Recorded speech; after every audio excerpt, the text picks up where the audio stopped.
رب اشرح لي صدري ويسر لي امري واحلل عقدة من لساني يفقهوا قولي اللهم ربنا الهمنا رشدنا واعذنا من شرور انفسنا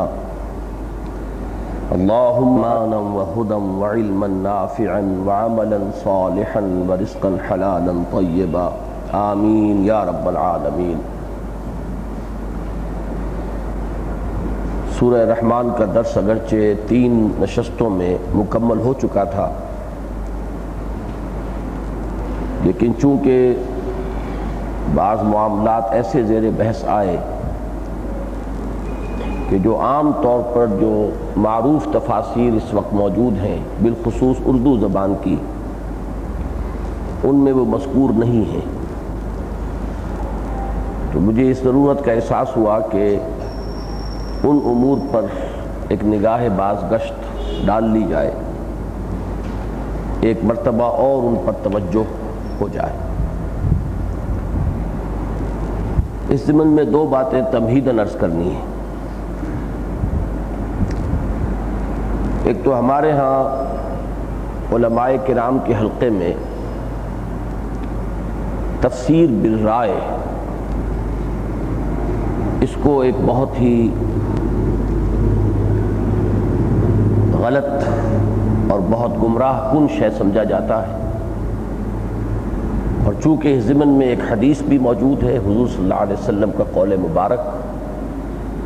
لہذا اس میں کوئی شک نہیں کہ تفسیر بالرائے یقیناً ایک ایسی شے ہے کہ جس سے ہر انسان کو بچنے کی کوشش کرنی چاہیے۔ لیکن تفسیر بالرائے کے مفہوم میں علماء بالخصوص محققین کے مابین اختلاف ہے۔ بعض حضرات جو انتہائی محتاط ہیں وہ تو اس حد تک چلے جاتے ہیں کہ کوئی چیز بھی جو یا نبی اکرم صلی اللہ علیہ وسلم سے منقول نہ ہو یا سلف سے منقول نہ ہو، وہ اپنی زبان سے اس کو نکالنے سے احتراز کرتے ہیں۔ میرے نزدیک یہ ان کا احتیاط کے ضمن میں حد درجے حساس ہونا، اور اس معاملے میں بلکہ لفظ غلو بھی میں استعمال کروں تو وہ غلط نہ ہوگا کہ غلو سے کام لینا ہے۔ اس ضمن میں حال ہی میں ایک بہت عمدہ تصنیف مولانا اخلاق حسین قاسمی، جو دہلی کے اس وقت کے بڑے معروف علماء میں سے ہیں، جنہوں نے مدرسہ جامعہ رحیمیہ دوبارہ شروع کیا ہے، جو شاہ ولی اللہ دہلوی رحمۃ اللہ علیہ کے والد ماجد نے شروع کیا تھا، اور انہی کے نام سے وہ معنون ہے، اور اس میں وہ شیخ التفسیر ہیں۔ انہوں نے ایک کتاب لکھی ہے محاسن موضح القرآن۔ موضح القرآن اصل میں نام ہے اس تفسیر کا کہ جو شاہ ولی اللہ دہلوی رحمۃ اللہ علیہ کے جو سب سے بڑے صاحبزادے شاہ عبدالعزیز ہیں انہوں نے لکھی تھی، تو ان کے حواشی ہیں، نہیں بلکہ یہ شاہ عبدالقادر رحمۃ اللہ علیہ کے حواشی ہیں، اور انہی کو موضح القرآن کا نام دیا گیا ہے۔ اکثر اردو تفاسیر میں آپ ان کے حوالے دیکھیں گے، اس لیے کہ جیسے شاہ ولی اللہ دہلوی رحمۃ اللہ علیہ کا مقام ہے علم قرآن میں، اور بالخصوص فارسی ترجمہ جو انہوں نے کیا وہ ان کا ایک اہم اختصاصی مقام ہے، اسی طرح جو اردو تراجم کیے ہیں ان کے 2 صاحبزادوں نے، شاہ عبدالقادر اور شاہ رفیع الدین، وہ آج تک بھی مستند ترین تراجم وہی ہیں۔ اردو میں جتنے ترجمے بعد میں ہوئے ہیں وہ سب انہی سے ماخوذ ہیں، ان سے مستنبط ہیں، اور اس میں بعض حضرات تو اس کا اعتراف نہیں کرتے، لیکن یہ کہ حضرت شیخ الہند رحمۃ اللہ علیہ نے جو ترجمہ کیا انہوں نے تو باضابطہ اس کا اعتراف کیا ہے کہ یہ کوئی نیا ترجمہ نہیں ہے، بلکہ میں نے موضح القرآن ہی کو، چونکہ 100 برس گزر گئے ہیں اور اردو محاورہ کچھ بدل گیا ہے، اس وقت جو الفاظ مستعمل تھے اب مستعمل نہیں رہے، نئے الفاظ ان کی جگہ آ گئے ہیں، تو میں نے صرف وہ فرق کیا ہے کہ متروک جو الفاظ ہیں ان کو چھوڑ کر جو اس وقت کے مستعمل الفاظ ہیں ان کو درج کر دیا ہے۔ اگرچہ میں سمجھتا ہوں کہ یہ بھی ان کی کسر نفسی والی بات ہے، بعض جگہوں پر انہوں نے یقیناً امپروومنٹ کی ہے ترجمے میں، لیکن یہ کہ ہمارے علماء ربانیین کا یہ انداز رہا ہے کہ انہوں نے کبھی بھی اپنے کسی کام پر کوئی کریڈٹ لینے کی کوشش نہیں کی ہے، بلکہ کوشش یہی رہی ہے ان کی کہ وہ اپنے بزرگوں ہی کو اس کا تمام جو بھی کریڈٹ ہے وہ انہی کی طرف منسوب کریں۔ بہرحال محاسن موضح القرآن کے نام سے مولانا اخلاق حسین قاسمی نے جو کتاب لکھی ہے، اس میں مولانا انور شاہ کاشمیری رحمۃ اللہ علیہ کے اقوال نقل کیے ہیں اس تفسیر بالرائے کے ضمن میں، کہ اس کا یہ مفہوم سمجھ لینا کہ قرآن مجید کے الفاظ سے، ان کے معنی سے استنباط کرتے ہوئے کوئی نئی بات کہنا سرے سے غلط ہے، یہ در حقیقت قرآن مجید کے علم کو محدود کر دینے کے مترادف ہے۔ یہ گویا کہ نفی ہو جائے گی حضور صلی اللہ علیہ وسلم کے اس قول مبارک کی کہ جس میں قرآن مجید کی شان یہ بیان کی گئی ہے کہ لا تنقضی عجائبہ، اس کے عجائب کبھی ختم نہیں ہوں گے، ولا یشبع منہ العلماء، اور اس سے اہل علم کبھی سیری حاصل نہ کر سکیں گے۔ اگر یہ بات ہو کہ جو علم قرآن مجید کا ہمارے سلف کو حاصل ہو چکا بس وہی علم ہے، اس میں کسی اضافے کا کوئی امکان نہیں، تو پھر حضور صلی اللہ علیہ وسلم کا یہ قول مبارک جو ہے وہ بے معنی ہو کر رہ جائے گا کہ لا تنقضی عجائبہ ولا یشبع منہ العلماء۔ تو یہ تو جو قرآن مجید کی شان ہے اس کو گھٹانے والی بات ہے، اس کی اصل شان کو ظاہر کر دینے والی بات نہیں۔ البتہ اس ضمن میں دوسری بات بہت اہم ہے، وہ دوسری بات یہ ہے کہ قرآن مجید میں ایک ہے احکام شریعت، یہ کرو یہ نہ کرو، یہ حرام ہے یہ واجب ہے یہ لازم ہے، اس سے رک جاؤ، اوامر اور نواہی، جس کو کہ ہم ایک لفظ سے اگر تعبیر کریں تو وہ شریعت ہے۔ شریعت کے ضمن میں البتہ اس بات کو جان لینا چاہیے کہ اس شریعت کا جو علم قرآن مجید میں جو احکام آئے ہیں ان کی جو عملی یا قولی وضاحت محمد الرسول اللہ صلی اللہ علیہ وسلم نے فرمائی، اور اس کے ذریعے سے جو علم صحابہ کو حاصل ہوا اور پھر صحابہ سے تابعین اور پھر تبع تابعین سے منتقل ہوتا ہوا چلا آ رہا ہے، اس کو اصل کی حیثیت حاصل رہے گی تا قیام قیامت۔ اس میں کوئی نئی بات داخل کرنا، اجتہاد تو ہوگا، اجتہاد ہوگا نئے مسائل میں، نئی صورت مسئلہ جو پیدا ہو جائے کہ جو اس سے پہلے نہیں تھی، اس میں اہل علم، فقہا، محققین قرآن مجید سے اور سنت رسول صلی اللہ علیہ وسلم سے، سنت ثابتہ سے استدلال کرتے ہوئے، اس سے رہنمائی اخذ کرتے ہوئے حکم معلوم کریں گے نئے مسائل کا کہ جو پیدا ہو جائے، یہ بالکل دوسری بات ہے۔ لیکن یہ کہ جو مسائل اس وقت موجود تھے، جو صورت مسئلہ وہاں پائی جاتی تھی، اس میں جو حکم اس وقت معین ہو گیا ہے، اب اس میں کوئی شخص یہ سمجھے کہ اس میں وہ زمانے کے آگے بڑھنے کے ساتھ ساتھ کوئی اس کے اندر بھی کوئی اضافہ کر سکتا ہے، یا اس میں کوئی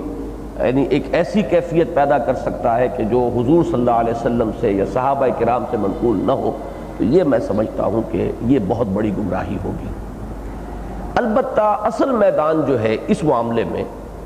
وہ فینومینا آف دی نیچر جو سائنس کا موضوع ہے۔ قرآن مجید اصلاً سائنس کی کتاب نہیں ہے، نہ یہ کیمسٹری کی کتاب ہے، نہ فزکس کی کتاب ہے، نہ یہ ایسٹرونومی کی کتاب ہے، نہ یہ زوالوجی یا باٹنی یا بایولوجی کی کتاب ہے، ان میں سے کوئی بھی اس کا اصل موضوع نہیں ہے۔ لیکن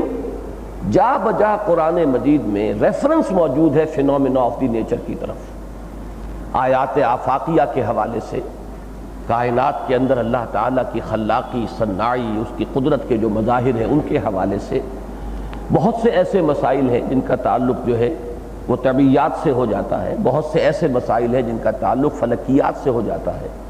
بہت سے ایسے ریفرنسز قرآن مجید میں موجود ہیں جن کا تعلق ایمبریولوجی سے ہے، علم الجنین سے ہے،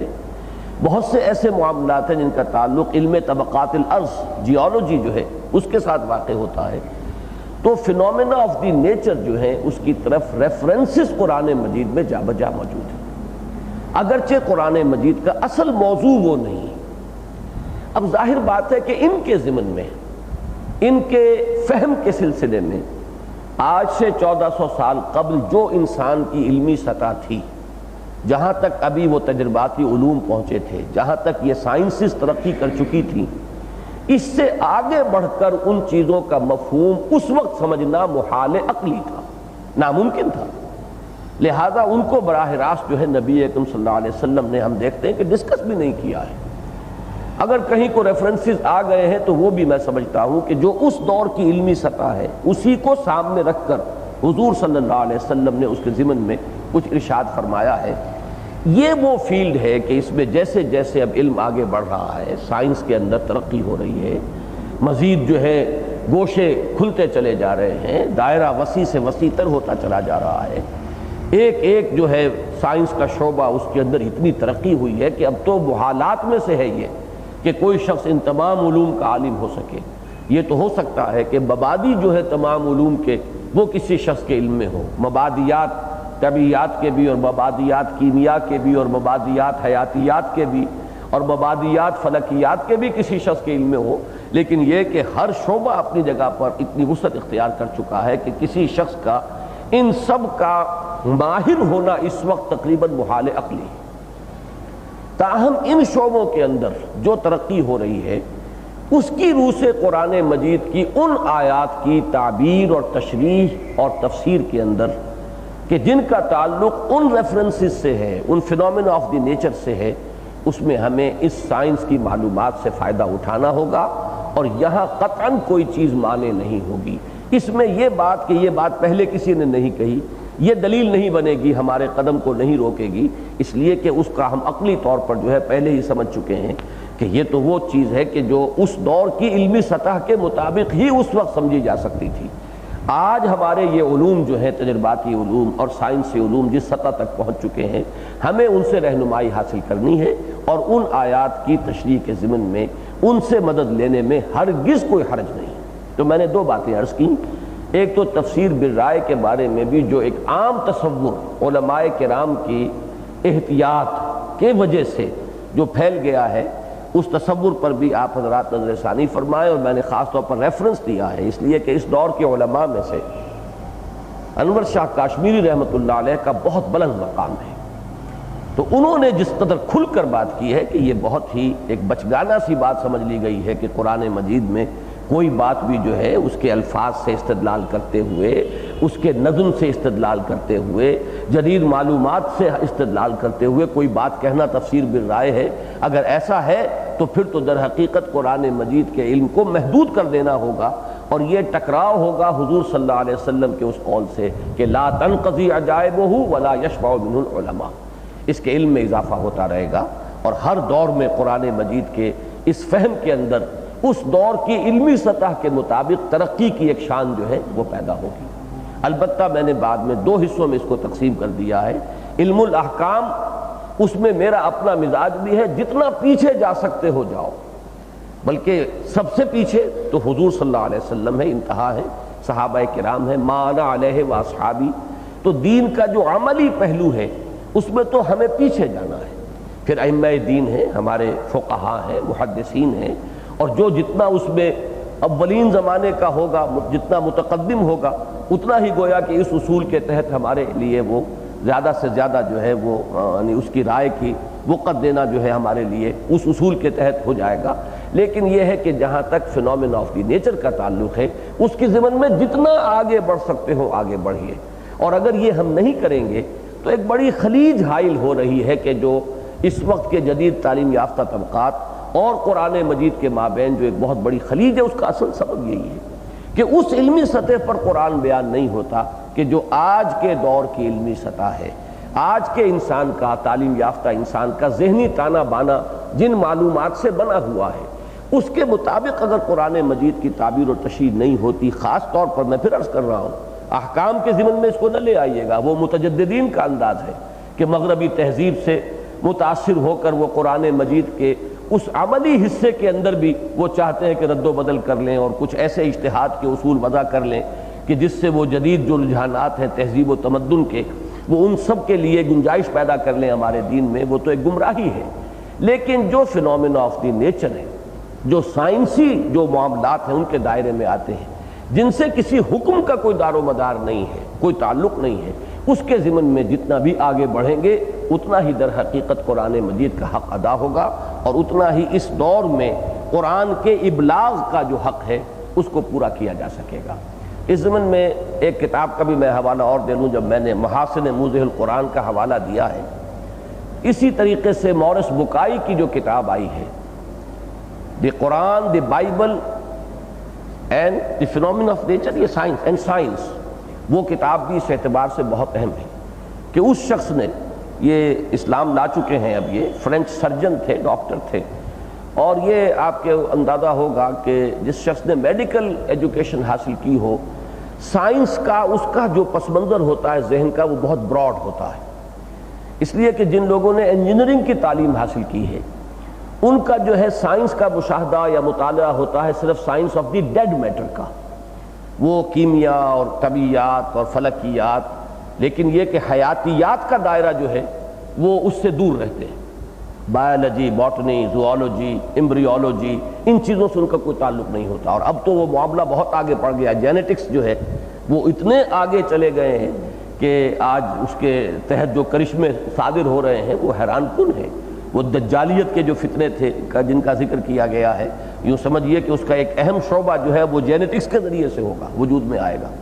تو ایک یہ ہے کہ جنہوں نے یہ میڈیکل سائنسز کو بھی کا مطالعہ کیا ہوتا ہے، ان کا کچھ نہ کچھ ذہنی پس منظر جو ہے وہ فزکس، کیمسٹری وغیرہ کا بھی بنا ہوتا ہے، اور پھر وہ یہ زوالوجی، باٹنی اور بایولوجی اور ایمبریولوجی، مختلف چیزیں چونکہ انہوں نے پڑھی ہوتی ہیں تو گویا کہ اسپیکٹرم ان کا مکمل ہو جاتا ہے۔ تو ان لوگوں میں سے یہ ایک مورس بکائی ایک ایسی شخصیت ابھری کہ اس نے کتاب لکھی اور اس نے یہ ثابت کیا کہ جس قدر فینومینا آف دی نیچر کا قرآن مجید میں ریفرنس ہے، آج تک جتنی بھی سائنسی ترقی ہوئی ہے، کسی ثابت شدہ حقیقت سے قرآن مجید کا کوئی بیان غلط ثابت نہیں ہوا۔ یہ ایک بہت اہم بات ہے۔ جبکہ بائبل کا جب وہ تقابلی مطالعہ کرتا ہے تو وہ کہتا ہے کہ بائبل کے بہت سے بیانات جو ہیں وہ ثابت شدہ سائنسی حقائق کی روشنی میں غلط ثابت ہو چکے ہیں۔ اس کی وجہ بھی میں نے پہلے بھی کبھی بیان کی ہے، آج پھر چونکہ یہ موضوع زیر بحث آ گیا ہے تو وہ جان لیجئے اس کے یہ معنی نہیں ہے کہ تورات میں غلط باتیں تھیں، معاذ اللہ، وہ اس لیے غلط باتیں آ گئیں کہ اصل تورات تو گم ہو گئی تھی۔ وہ تو نیبوکڈنیزر نے یعنی 7ویں صدی قبل مسیح میں جبکہ تباہ و برباد کیا ہے یروشلم کو اور ہیکل سلیمانی کو بھی مسمار کیا ہے، اس وقت وہ اصل تورات گم ہو گئی۔ یہ ایک ایکسیپٹڈ فیکٹ ہے، متفق علیہ معاملہ ہے۔ 100 برس کے بعد پھر حضرت عزیر علیہ السلام نے یادداشت سے اسے دوبارہ مرتب کیا ہے۔ اس کے بعد جو مرتب ہوا ہے انسانی ذہن سے، انسانی یادداشت سے، اور بہت سے لوگوں کی اس میں کوششیں جو ہیں وہ شامل ہوئی ہوں گی، اور 100 برس کا گیپ ہے، اس کو ذہن میں رکھیے، تو اس میں کچھ انسانی ذہن شامل ہو گیا ہے۔ وہ جو انسانی ذہن کا حصہ اس میں شامل ہوا اس میں غلطیاں آ گئی ہیں، ورنہ تورات میں ظاہر بات ہے تورات بھی اللہ کی کتاب تھی، اس میں بھی جو بھی فینومینا آف دی نیچر کا ریفرنس آیا ہوگا وہ خلاف واقعہ نہیں ہو سکتا، جیسے کہ قرآن مجید میں ان کا جو ریفرنس آیا ہے وہ خلاف واقعہ نہیں ہے۔ لیکن چونکہ تورات کی پھر جو ترتیب نو ہوئی اس میں وہ ذہن انسانی اس کا حصہ شامل ہو گیا ہے، وہ حصہ ہے کہ جو اس دور کی سطح کے مطابق تھا، اس دور کی سطح اور آج کی سطح، یعنی 700 برس قبل مسیح اگر یہ ہے یا 600 برس قبل مسیح بھی ہے تو 2500 برس کا فصل ہو گیا آج کے اور اس وقت کے درمیان۔ تو 2500 سال پہلے انسانی معلومات، یہ جو سائنٹیفک جو فیلڈز ہیں ان کے بارے میں جس سطح پر تھی اس کا اندازہ کر لیجئے، تو انسانی ذہن اسی سطح کا اس میں شامل ہوا اور آج کی سائنس نے اسے غلط ثابت کیا۔ لیکن قرآن مجید کے بارے میں اس نے ثابت کیا ہے کہ کوئی بھی ایسا حوالہ قرآن میں نہیں ہے فینومینا آف دی نیچر کے بارے میں کہ جس میں سے کوئی ایک بھی غلط ثابت ہوا ہو ثابت شدہ سائنسی حقائق کی روشنی میں۔ ایک ہے نظریات، مثلا یہ کہ theories of the creation of the universe, ابھی تھیوریز ہیں، ان میں کوئی چیز آگے پیچھے ہو یہ دوسری بات ہے۔ اسی طرح یہ کہ آسمان کیا ہے اور آسمان کی حقیقت کیا ہے، اس کے بارے میں ابھی سائنس جو ہے وہ خود کہیں معین کسی نتیجے تک نہیں پہنچی ہے، لہذا ایسے معاملات کو علیحدہ رکھیے۔ جو ثابت شدہ سائنسی حقائق ہیں، جو اسٹیبلش فیکٹس ہیں سائنس کے میدان کے، ان میں سے کوئی ایسا نہیں ہے جس نے قرآن مجید کے کسی بیان کی نفی کی۔ تو یہ ایک بہت اہم کتاب ہے اس اعتبار سے اور بہت بڑی شہادت ہے۔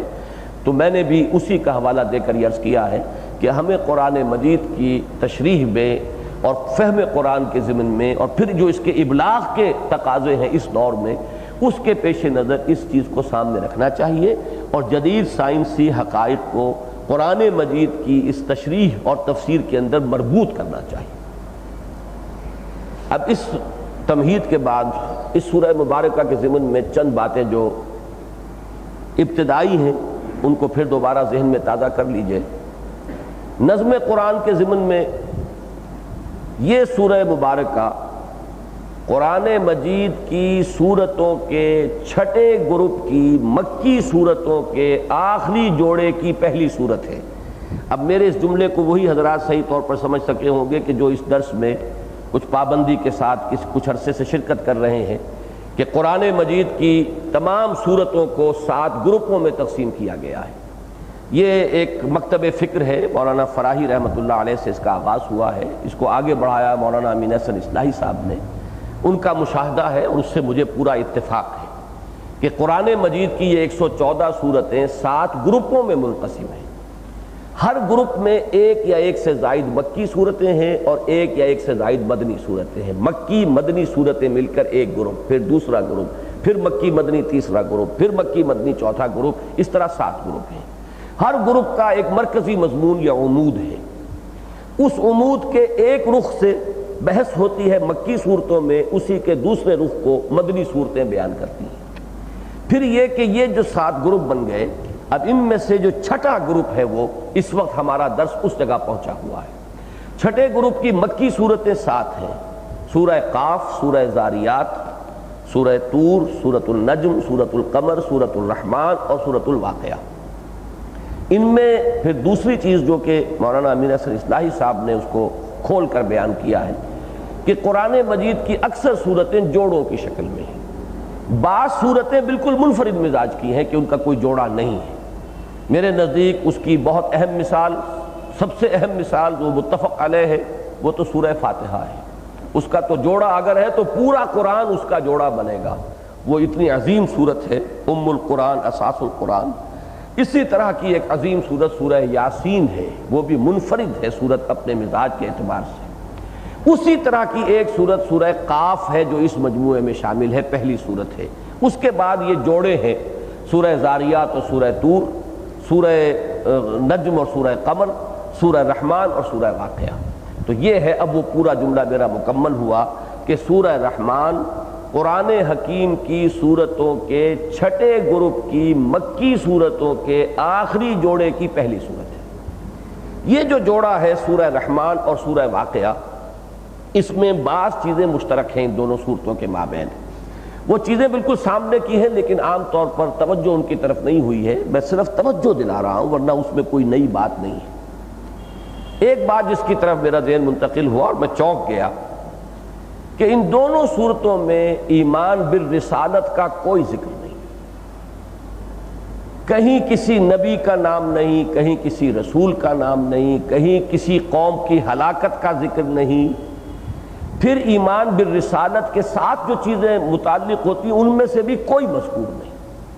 یعنی یہ کہ ہر صورت کا اپنا ایک مزاج ہے، صرف یہ کہ ہم ان صورتوں کے ساتھ ذہنی ہم آہنگی کے اعتبار سے میں عرض کر رہا ہوں کہ اگر ان چیزوں کو پیش نظر رکھیں گے تو ان کے ساتھ ہماری وہ ذہنی ہم آہنگی زیادہ پیدا ہوگی۔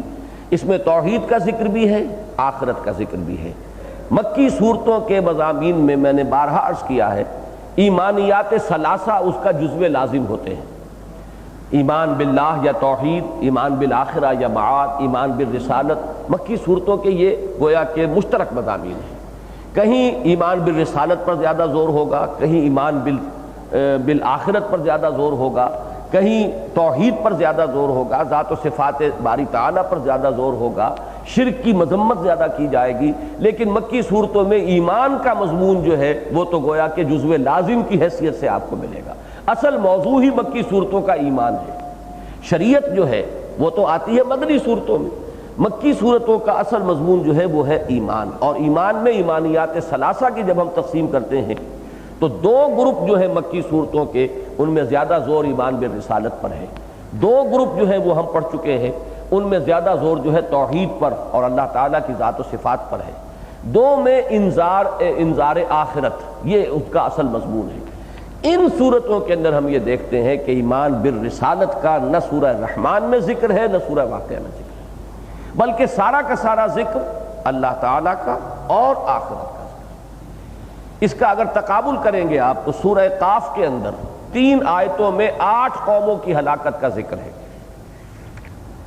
میں یہ چاہتا ہوں کہ ذرا سا چونکہ یہ تقابلی مطالعہ آج ہم کر رہے ہیں تو اب آپ ان کو ذرا دیکھتے جائیے۔ سورہ قاف کی آیات 12 سے کذبت قبلہم قوم نوح واصحاب الرس وثمود وعاد وفرعون واخوان لوط واصحاب الایکۃ وقوم تبع کل کذب الرسل فحق وعید۔ 3 آیات میں 8 اقوام کا ذکر ہے جن کی طرف اللہ کے نبی اور رسول آئے، انہوں نے ان کی تکذیب کی، ان کو جھٹلایا، اس کی نتیجے میں وہ ہلاک و برباد کی گئی۔ سورہ زاریات میں حضرت ابراہیم کے ذکر سے بات شروع ہوتی ہے، پھر حضرت لوط کا ذکر ہے، قوم نوح کا ذکر ہے، قوم ہود کا ذکر ہے، قوم صالح کا ذکر ہے۔ سورہ طور کے اندر پھر ہمیں کوئی ذکر نہیں ملتا انبیاء کرام کا یا رسولوں کا۔ سورۃ النجم میں پھر ذکر موجود ہے اس کے اختتام پر، لیکن بہت ہی اختصار کے ساتھ۔ سورہ قمر میں تو آپ نے چونکہ سورہ رحمان سے متصل قبل ہے، وہ ہم نے پڑھا، زیادہ عرصہ نہیں ہوا ہے جب اس کا مطالعہ کیا تھا، تو اس میں تو باضابطہ اسی ترتیب کے ساتھ کہ جو زمانی ترتیب ہے، جو تاریخی ترتیب ہے، پہلے قوم نوح کا ذکر ہے، پھر قوم ہود کا ذکر ہے، پھر قوم صالح کا ذکر ہے، پھر قوم لوط کا ذکر ہے۔ صرف ایک بات یہاں نوٹ کرنے کی ہے کہ سورہ قمر میں بھی اور سورہ نجم میں بھی حضرت شعیب کا یا جو قوم مدین ہے اس کا ذکر موجود نہیں ہے، لیکن یہ 2 صورتیں ایسی ہیں، سورہ رحمان اور سورہ واقعہ، کہ جن میں کسی نبی، کسی رسول، کسی ہلاک ہونے والی قوم کا سرے سے کوئی ذکر نہیں۔ مزید برآں میں نے غور کیا تو ایک اور حقیقت سامنے آئی۔ کچھ چیزیں وہ ہیں کہ جن کا تعلق ہے ایمان بالرسالت کے ساتھ، مثلاً ملائکہ۔ ملائکہ اگرچہ اپنی جگہ پر ان کا وجود، ان کی ہستی، ان کا مقام، ان کا مرتبہ یہ اپنی جگہ ایک مستقل موضوع ہے، لیکن اصلاً ہم سے جو متعلق ہوتے ہیں اور ایمانیات میں جو ان کا ذکر آتا ہے وہ اس اہمیت کی وجہ سے کہ وہی در حقیقت ذریعہ بنے ہیں وحی کے لانے کا، لہذا جب بھی ایمان بالرسالت کا ذکر آتا ہے وہاں ملائکہ کا ذکر آئے گا، لیکن یہاں اس پوری سورہ مبارکہ کے اندر آپ کو کہیں ملائکہ کا ذکر بھی نہیں ملے گا۔ جنات کا ذکر ہے، انسانوں کا ذکر ہے، ملائکہ کا کوئی ذکر نہیں۔ حالانکہ سورۃ النجم میں ہم دیکھ آئے ہیں سورہ ملائکہ کا ذکر ہے، ان کی شفاعت کا جو بھی غلط عقیدہ گھڑ لیا گیا تھا اس کی نفی کی گئی ہے، انہیں جو اللہ کی بیٹیاں قرار دے دیا گیا تھا، ان کے نام مؤنث رکھے گئے سورۃ النجم میں، اس کی نفی کی گئی ہے، وہ سب کچھ ہے، لیکن ان دونوں صورتوں میں ملائکہ کا کوئی ذکر نہیں۔ اسی طرح ایک بات نوٹ کیجئے، ایمان کا لفظ جو ہے اس کا تعلق بھی ایمان بالرسالت کے ساتھ ہے۔ ایمان جو ہے حقیقتاً رسولوں کی تصدیق کا نام ہے، تصدیق بما جاء بہ النبی صلی اللہ علیہ وسلم، وہ ایمان ہے۔ تو ان دونوں صورتوں میں آپ لفظ ایمان بھی کہیں نہیں پائیں گے، ان دونوں صورتوں میں لفظ کفر بھی کہیں نہیں پائیں گے، اس لیے کفر کا تعلق بھی در حقیقت ایمان برسالت کے ساتھ ہے۔ رسول آتا ہے، دعوت پیش کرتا ہے، اس کی دعوت کا انکار کر دینا تو کفر اور تکذیب جو ہے یہ در حقیقت متعلقات میں سے ہیں ایمان بالرسالت کے، ان دونوں کا بھی ذکر نہیں ہے۔ بلکہ یہاں اہل جنت کا ذکر ہوا تو اس کے لیے بھی وَلِمَنْ خَافَ مَقَامَ رَبِّهِ جَنَّتَانِ، یہاں پہ بھی اہل ایمان کا لفظ نہیں آیا ہے۔ جو کوئی بھی ڈرتا رہا اپنے رب کے سامنے کھڑے ہونے سے، جس کے دل میں یہ یقین رہا کہ اپنے رب کے حضور میں حاضر ہونا ہوگا، جواب دہی کرنی ہوگی، ان کا ذکر ہے۔ اسی طرح اہل جہنم کا جب ذکر آیا ہے تو وہاں بھی کفر کا لفظ نہیں آیا۔ یعرف المجرمون بسیماہم فیؤخذ بالنواصی والاقدام، اب یہ لفظ کیوں آ گیا ہے؟ ذرا غور طلب بات ہے، یہاں پر یہ لفظ آیا مجرم پکڑ لیے جائیں گے اس دن اور پہچان لیے جائیں گے اپنی پیشانیوں سے، اور پکڑ لیے جائیں گے پیشانیوں کے بالوں سے، اور وہ جھونک دیے جائیں گے ان کے ہاتھ اور پاؤں پکڑ کر جہنم میں۔ لفظ مجرم آیا ہے، گویا کہ جو متعلقات ہیں ایمان بالرسالت کے ان سے بھی یہ دونوں صورتیں خالی ہیں۔ تو ایک تو یہ اہم نقطہ ہے کہ اس کو سامنے رکھیے۔ دوسرا اہم نقطہ ان دونوں صورتوں کے بارے میں، یہ میں وہ باتیں بیان کر رہا ہوں کہ جو نہیں ہیں ان میں، اوامر اور نواہی ان میں نہیں ہے۔ کہیں حکم ایمان لانے کا، ایمان لاؤ آمنوا باللہ ورسولہ جیسے کہ سورہ حدید میں آئے گا، کہیں نہیں۔ اسی طریقے سے نماز کا، زکوٰۃ کا،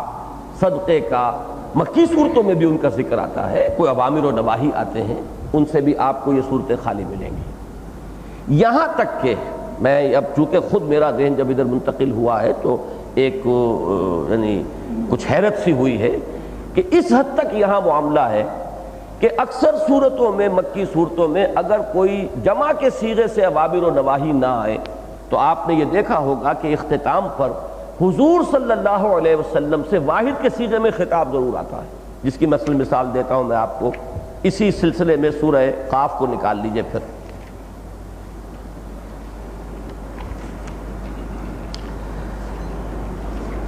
39ویں آیت سے فَاصْبِرْ عَلَىٰ مَا يَقُولُونَ وَسَبِّحْ بِحَمْدِ رَبِّكَ قَبْلَ طُلُوعِ الشَّمْسِ وَقَبْلَ الْغُرُوبِ وَمِنَ اللَّيْلِ فَسَبِّحْهُ وَأَدْبَارَ السُّجُودِ وَاسْتَمِعْ يَوْمَ يُنَادِ الْمُنَادِ مِن مَّكَانٍ قَرِيبٍ، اور پھر آگے چل کر نَحْنُ أَعْلَمُ بِمَا يَقُولُونَ وَمَا أَنْتَ عَلَيْهِمْ بِجَبَّارٍ فَذَكِّرْ بِالْقُرْآنِ مَن يَخَافُ وَعِيدٍ۔ اس میں کتنے احکام جمع ہو گئے؟ صبر کیجئے، فَاصْبِرْ عَلَىٰ مَا يَقُولُونَ، تسبیح کیجئے، سبح بحمد ربک قبل طلوع الشمس وقبل الغروب،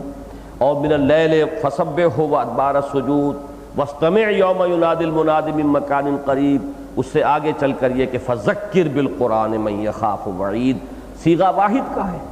خطاب بظاہر حضور صلی اللہ علیہ وسلم سے ہے، اگرچہ ہمارا یہ اصول جو ہے ہمارے سامنے رہے گا کہ یہ خطاب حضور کی وساطت سے آپ پر ایمان لانے والوں سے بھی ہے، لیکن یہ کہ مکی صورتوں میں، بالخصوص ابتدائی مکی صورتوں میں جہاں آپ کو جمع کے صیغے سے خطاب نہیں ملتا اہل ایمان سے، وہاں پر بھی واحد کے صیغے میں حضور صلی اللہ علیہ وسلم سے خطاب کی بات ملتی ہے۔ اسی طرح سورہ زاریات میں دیکھیے فَتَوَلَّ عَنْهُمْ فَمَا أَنْتَ بِمَلُومٍ وَذَكِّرْ فَإِنَّ الذِّكْرَىٰ تَنفَعُ الْمُؤْمِنِينَ۔ اے نبی ذرا ان سے اعراض کر لیجئے،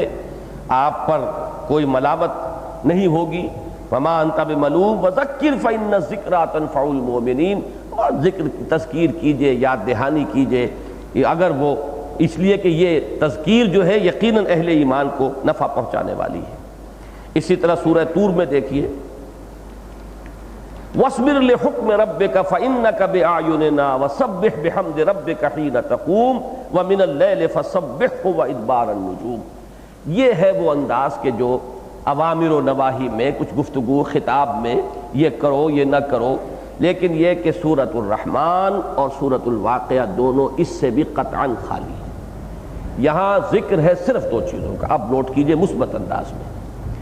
توحید کا ذکر بھی یہاں اس انداز میں نہیں ہے جیسا کہ قرآن مجید میں اکثر و بیشتر آپ کو ملتا ہے۔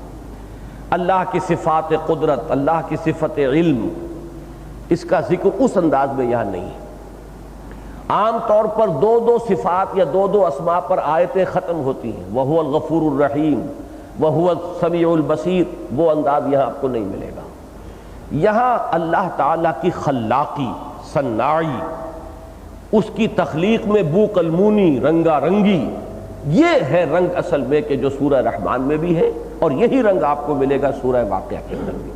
تو توحید کے بیان میں بھی ایک خاص پہلو ہے کہ جو ان دونوں صورتوں میں آپ کو مشترک طور پر ملے گا، وہ ہے اللہ کی خلاقی، صناعی، اس کی بو قلمونی، اس کی رنگا رنگی، اس میں منوٹنی ہونے کی بجائے اس میں جو آپ کو ایک تغیر نظر آتا ہے اور بہت سی رنگا رنگی نظر آتی ہے، اور وہ اس کی اصل میں قوت خلاقی جو ہے اس کا مظہر ہے۔ تو یہ ہیں وہ چیزیں کہ جو سورہ رحمان میں بھی آئی ہیں، سورہ واقعہ میں بھی آئی ہیں۔ مزید جن حضرات کو دلچسپی ہے وہ یہ اور نوٹ کر لیں کہ سورہ رحمان میں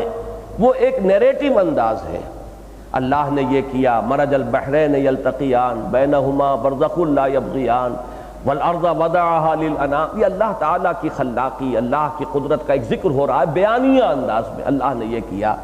لیکن چونکہ جوڑا ہے اور وہاں کچھ اسلوب جو ہے بدلنا چاہیے، تو سورہ واقعہ میں سوالیہ انداز میں، یہ بارش تم برساتے ہو کہ ہم برساتے ہیں؟ تم نے کبھی غور کیا کہ وہ منی کی بوند جو تم ٹپکا کر فارغ ہو جاتے ہو، اسے تم آگے تخلیق کرتے ہو یا ہم تخلیق کرتے ہیں؟ انتم تخلقونها اب نحن الخالقون، یہ بارش برسانے والا کون ہے؟ یہ تم آگ جلا لیتے ہو آرام سے، کبھی تم نے غور کیا کہ اس کی یہ لکڑی، اس کا یہ درخت ہم اگاتے ہیں کہ تم اگاتے ہو؟ اب یہ انداز جو ہے وہاں پر سوالیہ انداز میں، لیکن اس میں بھی اللہ تعالیٰ کی خلاقی اور صناعی، اس کی قدرت کا خاص یہ پہلو جو ہے یہی دو چیزیں آپ کو ملیں گی، یعنی چیز ایک ہی ہے، انداز دو ہیں، ایک میں سوالیہ انداز میں جس کو استفہام تقریری کہتے ہیں، سوال کیا جا رہا ہے لیکن در حقیقت مراد کسی حقیقت کی طرف توجہ دلانا ہے کہ غور کرو، تم نے کبھی سوچا نہیں یہ جو کھیتیاں جو ہیں جو اگتی ہیں یہ تم انتم تزرعونها ام نحن الزارعون، کون ہے ان کو اگانے والا، تم ہو یا ہم ہیں؟ تم نے تو بیج ڈالا اور فارغ ہو گئے۔ اس کے بعد یہ کہ کون ہے، جو اقبال نے کہا ہے کہ پالتا ہے بیج کو مٹی کی تاریکی میں کون لایا پورب سے کیا ہے وہ باد سازگار، کون لایا کھینچ کر پچھم سے باد سازگار، یہ ساری چیزیں کہ جو اس کھیتی کی پرورش کا، اس کی نشو و نما کا ذریعہ بنتی ہیں، یہ ہمارے قبضہ قدرت میں، یہ تمہارے قبضہ قدرت میں۔ تو معلوم ہوا کہ یہ بھی ان دونوں کا مشترک مضمون ہے، لیکن یہ کہ اسلوب سورہ رحمان اور سورہ واقعہ کے اندر مختلف ہے۔ تیسری چیز یہ نوٹ کیجئے جو میں نے عرض کیا کہ اس میں ایمان بالآخرت کا تو سرے سے، ایمان بالرسالت کا تو ذکر ہے ہی نہیں، یا توحید، ایمان باللہ، ذات و صفات، اور یا پھر آخرت میں بھی اگرچہ یہ سلسلہ جو ہے صورتوں کا یہ انذار کا گروپ ہے، لیکن ان دونوں صورتوں میں تبشیر کا رنگ زیادہ نمایاں ہے۔ جنت کی نعمتوں کا جس تفصیل سے ذکر آیا ہے، جنت کے دو درجات کا جس طریقے سے ذکر آیا ہے سورہ رحمان میں بھی اور سورہ واقعہ میں بھی، اتنی تفصیل سے، اتنی وضاحت سے اہل جہنم کا ذکر نہیں ہے۔ گویا کہ ہے تو دونوں چیزیں موجود، لیکن ہر صورت کا اپنا ایک مخصوص اسلوب ہے۔ ان دونوں صورتوں میں تبشیر کا رنگ زیادہ نمایاں ہے۔ اہل جنت کے لیے جو نعمتیں ہیں، جو اللہ نے جو بھی ان کے لیے آسائشیں اور نعمتیں اور جو ساز و سامان فراہم کیا ہے، ان کا ذکر جو ہے جس قدر تفصیل سے آیا ہے سورہ رحمان میں بھی اور سورہ واقعہ میں بھی، اہل جہنم کی یہ عذاب کی جو صورتیں ہیں ان کا بڑا اجمالی ذکر آیا ہے، اس قدر تفصیل سے نہیں آیا ہے۔ یہ چند باتیں ہیں جو ان دونوں صورتوں کے جو اسلوب ہے اس کے بارے میں نے عرض کی۔ ایک بات جو پہلے عرض کر چکا ہوں اس کو پھر دہرا رہا ہوں آج، جہاں تک مضامین کی ترتیب کا تعلق ہے، ان دونوں صورتوں کے مابین ایک مرر امیج کی نسبت ہے۔ یہ مرر امیج کا لفظ جو ہے، جو حضرات اس کو سمجھتے ہیں، آج کل وہ ڈپلیکس بنتے ہیں، مکان ایک پلاٹ کو دو حصوں میں آپ تقسیم کر کے جب مکان بناتے ہیں تو ایک انتہا پر جو چیز ہے دوسری انتہا پر وہی ہوگی۔ ایک گراج ادھر ہے تو وہ گراج دوسرے اینڈ پر آپ کو ملے گا، ڈرائنگ رومز ہے تو دونوں آپس میں ملے ہوئے ملیں گے۔ یہ بالکل ایسے ہی ہے کہ جیسے مرر امیج ہوتی ہے کہ ہم جب سامنے کھڑے ہوتے ہیں آئینے کے تو ہمارا جو داہنا ہاتھ ہے وہ ہمارے اس امیج کے اندر بایاں بن کر سامنے آتا ہے، اس میں ترتیب الٹ جاتی ہے، اسی لیے یہ لفظ استعمال ہوتا ہے مرر امیج کا۔ اس کو اگر جوڑ دیا جائے گا تو وہ مل جائیں گے، لیکن یہ کہ وہ در حقیقت دونوں ڈپلیکس کے جو دو حصے ہیں وہ ایک دوسرے کا مرر امیج شمار ہوتے ہیں۔ بالکل یہی ترتیب ہے سورہ رحمان اور سورہ واقعہ کے مضامین میں۔ سورہ رحمان کے شروع میں 4 آیات میں قرآن مجید کی عظمت کا ذکر ہے، وہ میں بیان کر چکا ہوں، آج پھر تھوڑا سا اس کا ذکر کروں گا۔ یہ مضمون سورہ واقعہ میں اختتام پر آئے گا اور وہاں 8 آیات آپ کو ملیں گی۔ فلا اقسم بمواقع النجوم وَإِنَّهُ لَقَسَمٌ لَوْ تَعْلَمُونَ عَظِيمٌ إِنَّهُ لَقُرْآنٌ كَرِيمٌ فِي كِتَابٍ مَّكْنُونٍ لَا يَمَسُّهُ إِلَّا الْمُطَهَّرُونَ تَنزِيلٌ مِّن رَّبِّ الْعَالَمِينَ أَفَبِهَٰذَا الْحَدِيثِ أَنتُم مُّدْهِنُونَ وَتَجْعَلُونَ رِزْقَكُمْ أَنَّكُمْ تُكَذِّبُونَ۔ دیکھیے اس صورت کے اسلوب کے مطابق یہاں بھی سوالیہ انداز اختیار کیا گیا، تو کیا تم ایسی کتاب کے بارے میں سستی کی روش اختیار کر رہے ہو؟ بلکہ اس سے بھی بڑھ کر تم نے یہ بدبختی اپنے لیے اختیار کی ہے کہ اس کا انکار کر رہے ہو۔ تو یہ ہے ایک سوالیہ انداز، جیسے کہ سورہ واقعہ میں اللہ تعالیٰ کی قدرت کا ذکر جو ہے وہ بھی سوالیہ انداز میں ہے۔ اس کے فوراً بعد سورہ رحمان میں اللہ تعالیٰ کی خلاقی اور صناعی جس کا میں ذکر کر چکا ہوں وہ مثبت بیانیہ انداز میں ہے، وہاں اس قرآن مجید کے ذکر سے متصلاً قبل یہی مضمون ملتا ہے سوالیہ انداز میں۔ اس کے بعد سورہ رحمان میں اہل جہنم کا ذکر ہے، مجرمین کا ذکر ہے، وہاں پر بھی اس کے بعد متصلاً قبل جب آئیں گے تو پھر وہ اہل جہنم کا اصحاب الشمال کا ذکر ہے۔ آخری میں اس سورہ مبارکہ میں بھی 2 درجے اہل جنت کے، وَلِمَنْ خَافَ مَقَامَ رَبِّهِ جَنَّتَانِ ایک درجہ ہے، وَمِن دُونِهِمَا جَنَّتَانِ دوسرا درجہ ہے۔ بالکل وہی آپ کو ملے گی سورہ واقعہ کے اندر کہ شروع میں السابقون السابقون اولئک المقربون کا ذکر ہے اور اس کے بعد اصحاب المیمنہ کا ذکر ہے۔ یہ مرر امیج کی جو میرے سامنے ایک حقیقت منکشف ہوئی، اس سے ایک بہت اہم نتیجہ نکلا، وہ میں اپنے درس میں بیان کر چکا ہوں کہ دو جنتوں کا جو ذکر ہو رہا ہے، دو درجات، اس میں ایک سوال پیدا ہوتا ہے کہ جہاں تک سورہ واقعہ میں ہے اس میں تو واضح ہو گیا کہ پہلے ذکر ہے مقربون کا جو بہت بلند درجے والے ہیں، جو بہت ہی اللہ سے قرب رکھنے والے ہیں، اور بعد میں ذکر ہے اصحاب الیمین کا۔ سورہ رحمان میں اس کی کوئی وضاحت نہیں ہے، لیکن اگر یہ مرر امیج والا اصول سامنے آ جائے تو خود بخود اس کی ترتیب واضح ہو جاتی ہے۔ چنانچہ یہی وجہ ہے کہ سورہ رحمان میں بعد میں جس دن جو دو جنتوں کا ذکر ہے ان کے بارے میں اس نتیجے پر پہنچا ہوں کہ وہ ہے کہ جن کا ذکر سورہ واقعہ میں مقربین کے ذکر میں آ رہا ہے۔ اور میں نے ایک اشارہ کیا تھا کہ دونوں میں حور کا ذکر جو ہے نام لے کر، وہ وہاں بھی جو اس سورہ رحمان میں آخر میں جو آ رہی ہیں وَمِن دُونِهِمَا جَنَّتَانِ، ان میں ذکر ہے، اور وہاں پر اصحاب جو مقربون ہیں ان کے ضمن میں حور کا ذکر ہے۔ باقی یہاں پر بھی جو پہلی دو جنتوں ہیں ان میں جو ازواج اللہ تعالیٰ عطا فرمائے گا جنتیوں کو، ان کا ذکر تو ہے لیکن لفظ وہ استعمال نہیں ہوا۔ اسی طریقے سے سورہ واقعہ میں اصحاب الیمین کے لیے بھی جو اللہ تعالیٰ نے نعمتیں فراہم کی ہیں ان میں ان ازواج کا ذکر ہے، لیکن ان کے لیے بھی لفظ حور جو ہے وہ استعمال نہیں ہوا ہے۔ یہ چیزیں اگرچہ بہت غیر اہم معلوم ہوتی ہیں، لیکن واقعہ یہ ہے کہ جب آپ نتائج نکالنے بیٹھتے ہیں اور جہاں کوئی مسئلہ اٹک جاتا ہے کہ اب اس کا تعین کیا جائے اس کے مفہوم کا، تو اس میں یقیناً یہ چیزیں انتہائی مفید اور مفید ہوتی ہیں۔ اب اس کے بعد میں آ رہا ہوں وہ سائنٹیفک فنومینا کہ جن کا میں نے ذکر کیا، بلکہ اس سے پہلے میں صرف تھوڑا سا ذکر کر دوں جو 4 ابتدائی آیات ہیں، اس لیے کہ یہ مضمون بھی کہیں اور شاید آپ کو نہیں ملے گا کہ ان 4 آیات میں اللہ تعالیٰ نے چوٹی کی 4 چیزوں کا ذکر کیا ہے، اور اس سے ایک نتیجہ نکلتا ہے پھر جو کہ حدیث نبوی کی شکل میں ہمارے سامنے موجود ہے۔ الرحمن اللہ کے ناموں میں چوٹی کا نام، محبوب ترین نام، اس لیے کہ اس کا مادہ رحمت ہے، اور ہمیں سب سے زیادہ جو چیز درکار ہے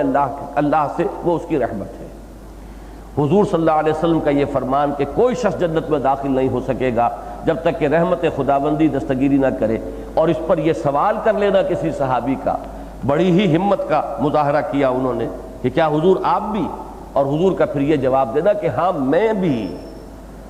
تو اب اس سے آپ اندازہ کر لیجئے کہ تاب دیگراں چے رسد، معلوم ہوا کہ اصل میں تو ہم رحمت کے ہی محتاج ہیں، اور وہ رحمت اللہ کے اس نام کے اندر، یہ الرحمن، وہ ایک ٹھاٹھے مارتے ہوئے سمندر کی شان کے ساتھ سامنے آتی ہے۔ تو اللہ کے ناموں میں محبوب ترین نام رحمان۔ علم القرآن، اللہ نے ویسے تو جو علم بھی انسان کے پاس ہے، جو آج تک ہے اور تا قیامت آئے گا، سب کا منبع اور سرچشمہ اللہ کی ذات ہے۔ اسی نے وہ علم الاسماء حضرت آدم کو دیا تھا جس کا کہ یہ ظہور ہو رہا ہے ہمارے تجرباتی علوم کی شکل میں، اور اسی کے پاس سے یہ علم قرآن یا علم ہدایت آتا رہا ہے۔ لیکن تمام علوم میں چوٹی کا علم قرآن ہے،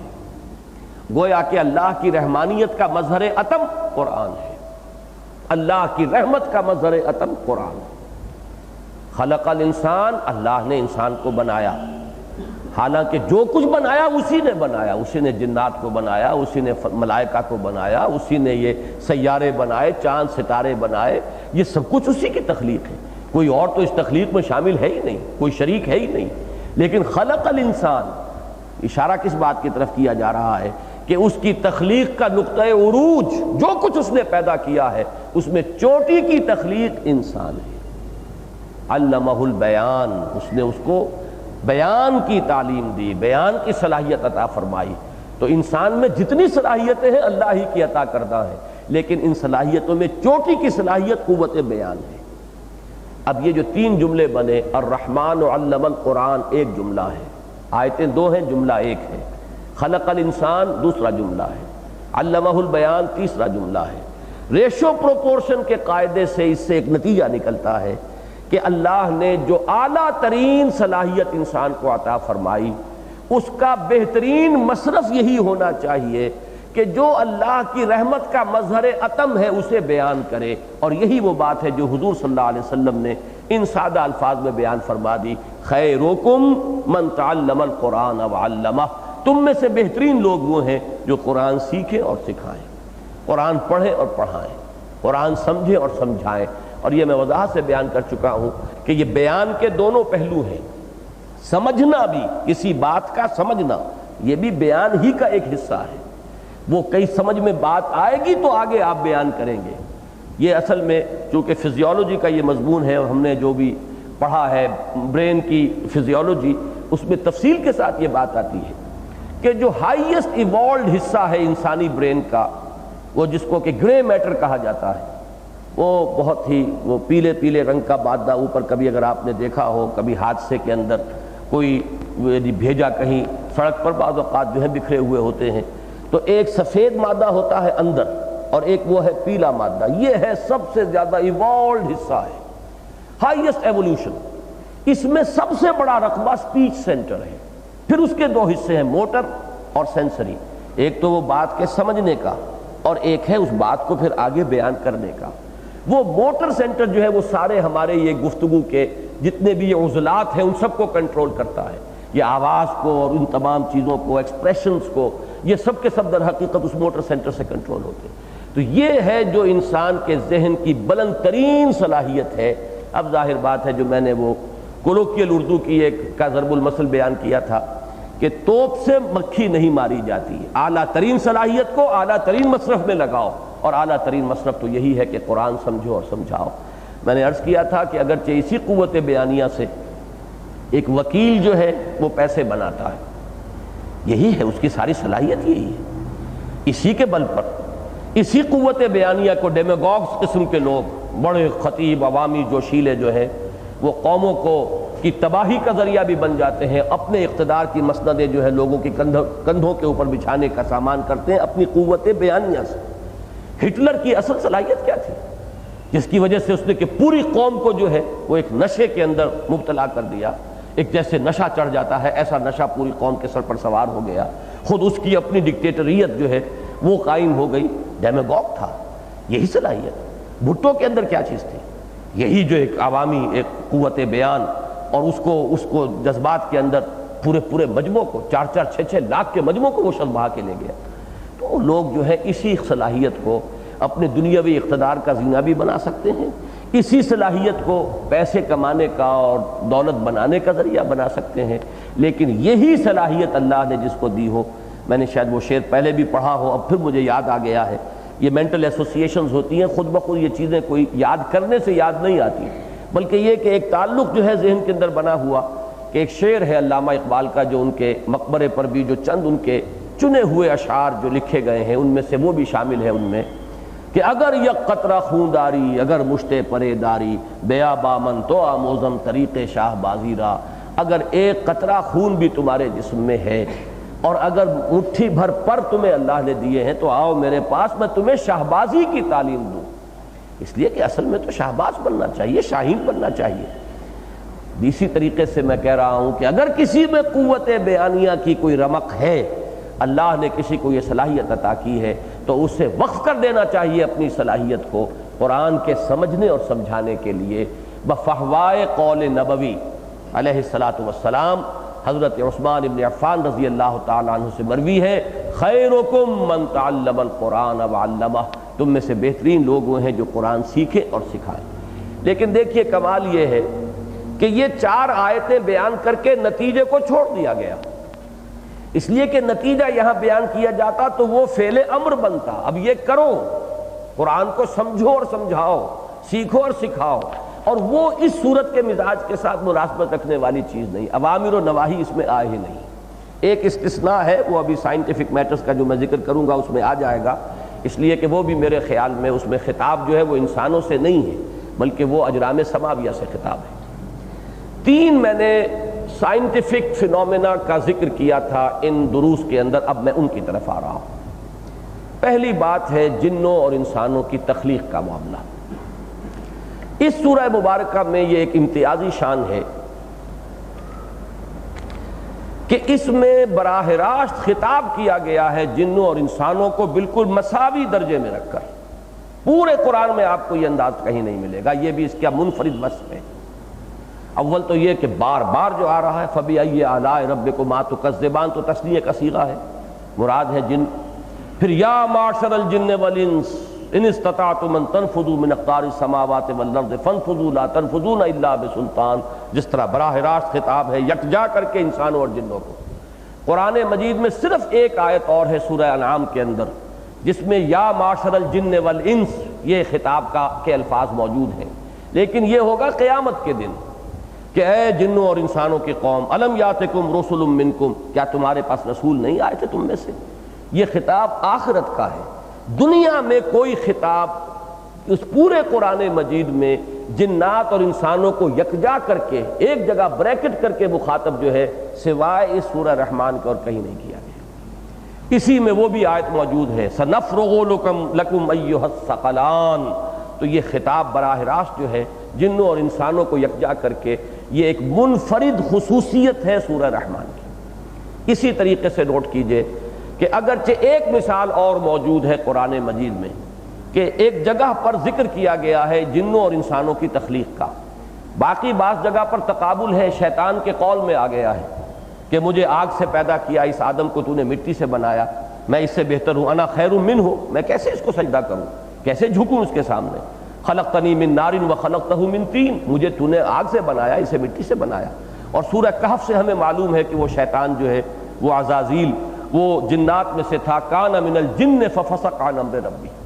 لیکن یہ کہ براہ راست جنات کی اور انسانوں کا تقابل کرتے ہوئے تخلیق کا ذکر جو ہے وہ سورہ حجر میں ہے یا سورہ رحمان میں ہے۔ سورہ حجر میں بھی وہ دو آیتیں علیحدہ علیحدہ ہیں،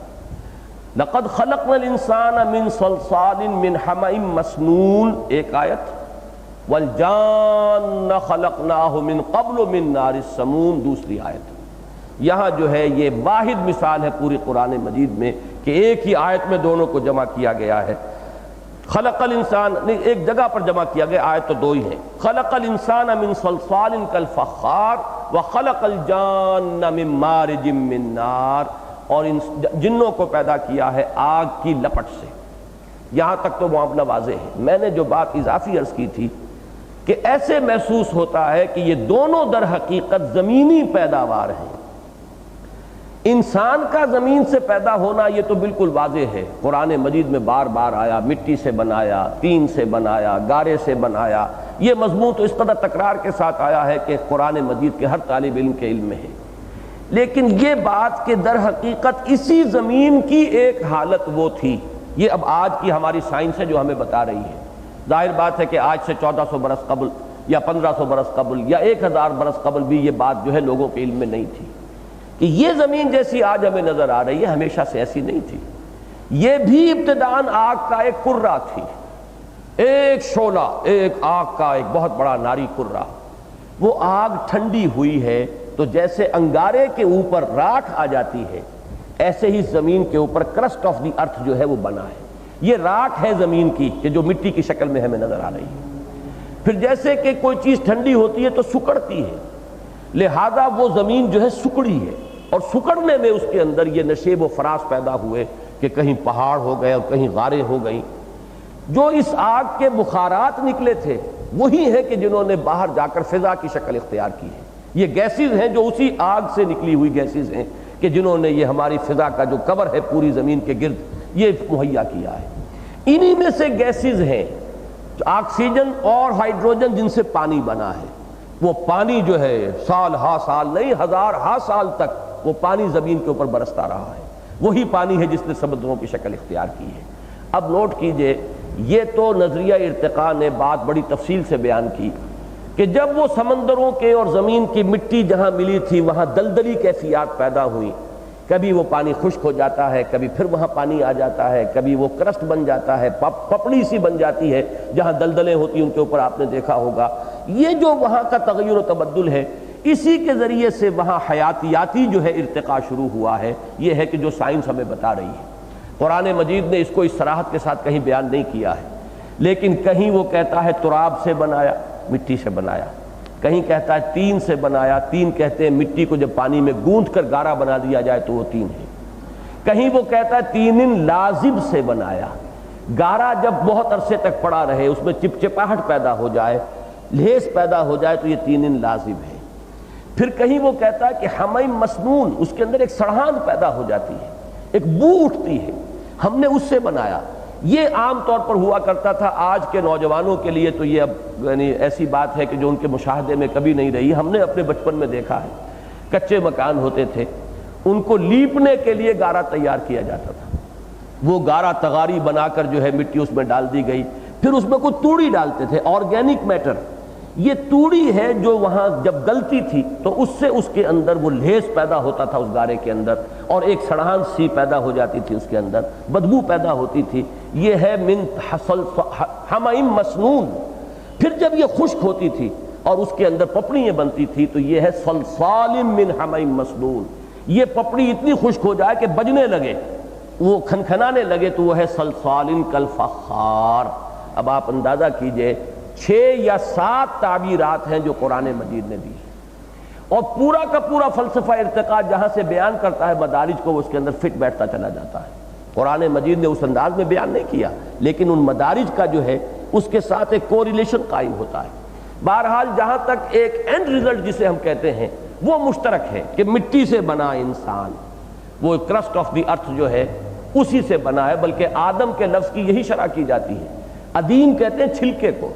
تو ادیم الارض جو ہے زمین کا یہ چھلکا، کرسٹ آف دی ارتھ، اس سے آدم وجود میں آئے ہیں، اس لیے حضرت آدم کا نام جو ہے وہ آدم ہے۔ ادیم الارض سے ان کی تخلیق ہوئی۔ تحت ادیم السماء کے الفاظ ایک آتے ہیں، بڑی لرزا دینے والی ایک حدیث ہے۔ حضور نے کہیے کہ جو ہمارا آج کا ماحول ہے اس کو، یا اور اس سے بھی نامعلوم حالات اور خراب سے خراب تر کیا ہونے والے ہیں، لیکن حضور نے جو خبریں دی ہیں ان میں ایک حدیث بڑی لرزا دینے والی ہے کہ حضور نے فرمایا کہ وہ وقت آئے گا کہ مسلمانوں کی مسجدیں آباد ہوں گی، مساجدہم عامرۃ لیکن وہی خراب من الہدی، ہدایت سے خالی ہوگی، رسم ہوگی، ادا کی جا رہی ہوگی، اٹھک بیٹھک ہو رہی ہوگی، بڑے شاندار ٹائلیں لگی ہوئی ہوگی، مرمر سنگ مرمر ہوگا، سب کچھ ہوگا، ہدایت نہیں ہوگی۔ مساجدہم عامرۃ وہی خراب من الہدی۔ اور اس کے بعد کا ٹکڑا ہے جو اور زیادہ لرزا دینے والا، علماؤہم شر الناس تحت ادیم السماء،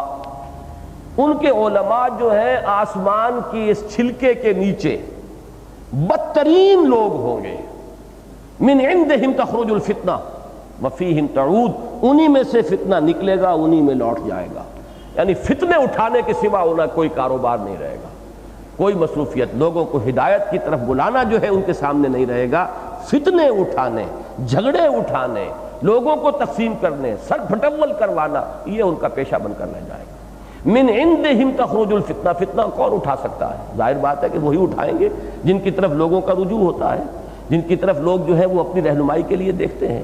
اگر ان کی نیتوں میں فطور آ گیا ہو، اگر وہ دنیا کے کتے بن گئے ہوں، تو ظاہر بات ہے کہ فتنے تو وہیں سے وجود میں آئیں گے۔ من عندہم تخرج الفتنہ وفیہم تعود۔ تو ادیم کے لفظ سے میرا ذہن جو اس حدیث کی طرف بھی منتقل ہوا، وہ بھی میں نے آپ کو سنا دی۔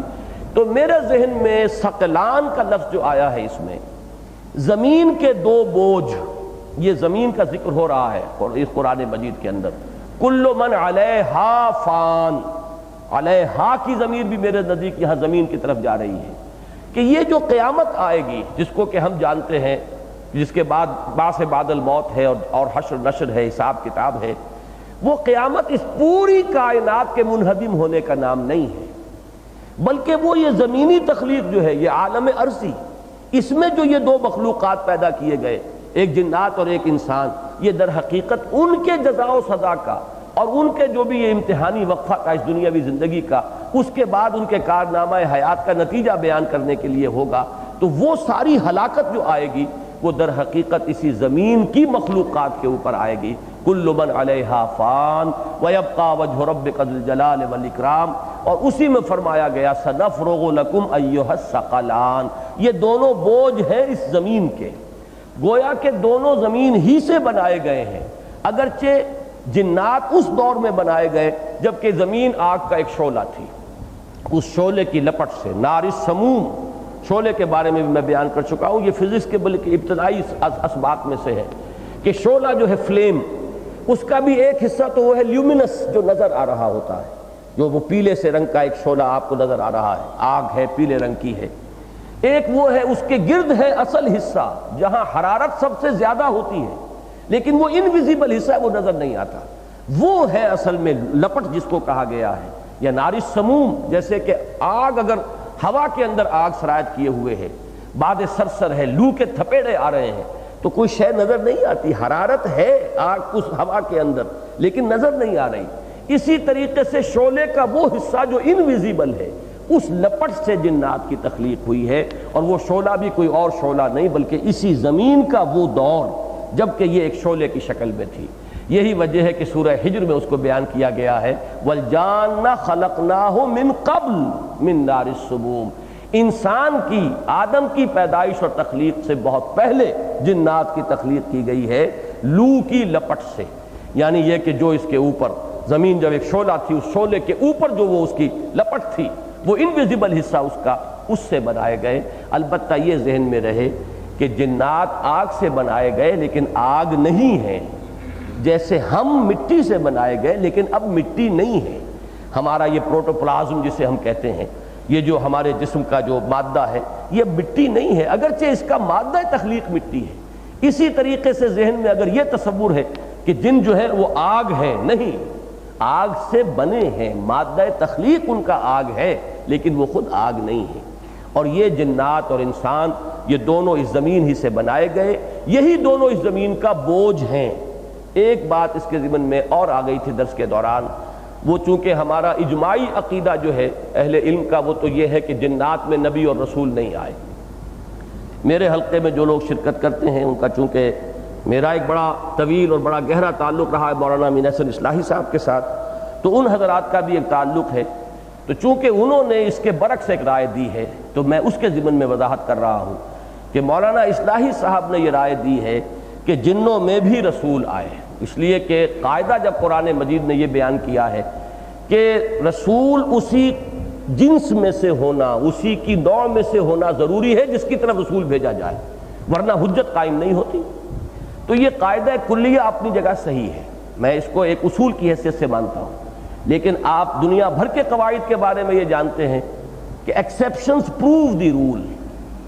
کہیں نہ کہیں ایکسیپشنز ہوتی ہیں اور ایکسیپشنز در حقیقت اس قانون کو مزید ثابت کرتی ہیں کہ جب استثناء ہے تو استثناء کا مطلب یہ ہے کہ وہ ایک خالص استثنائی کیفیت ہے جس کو بیان کیا جا رہا ہے, ورنہ قاعدہ کلیہ وہی رہے گا.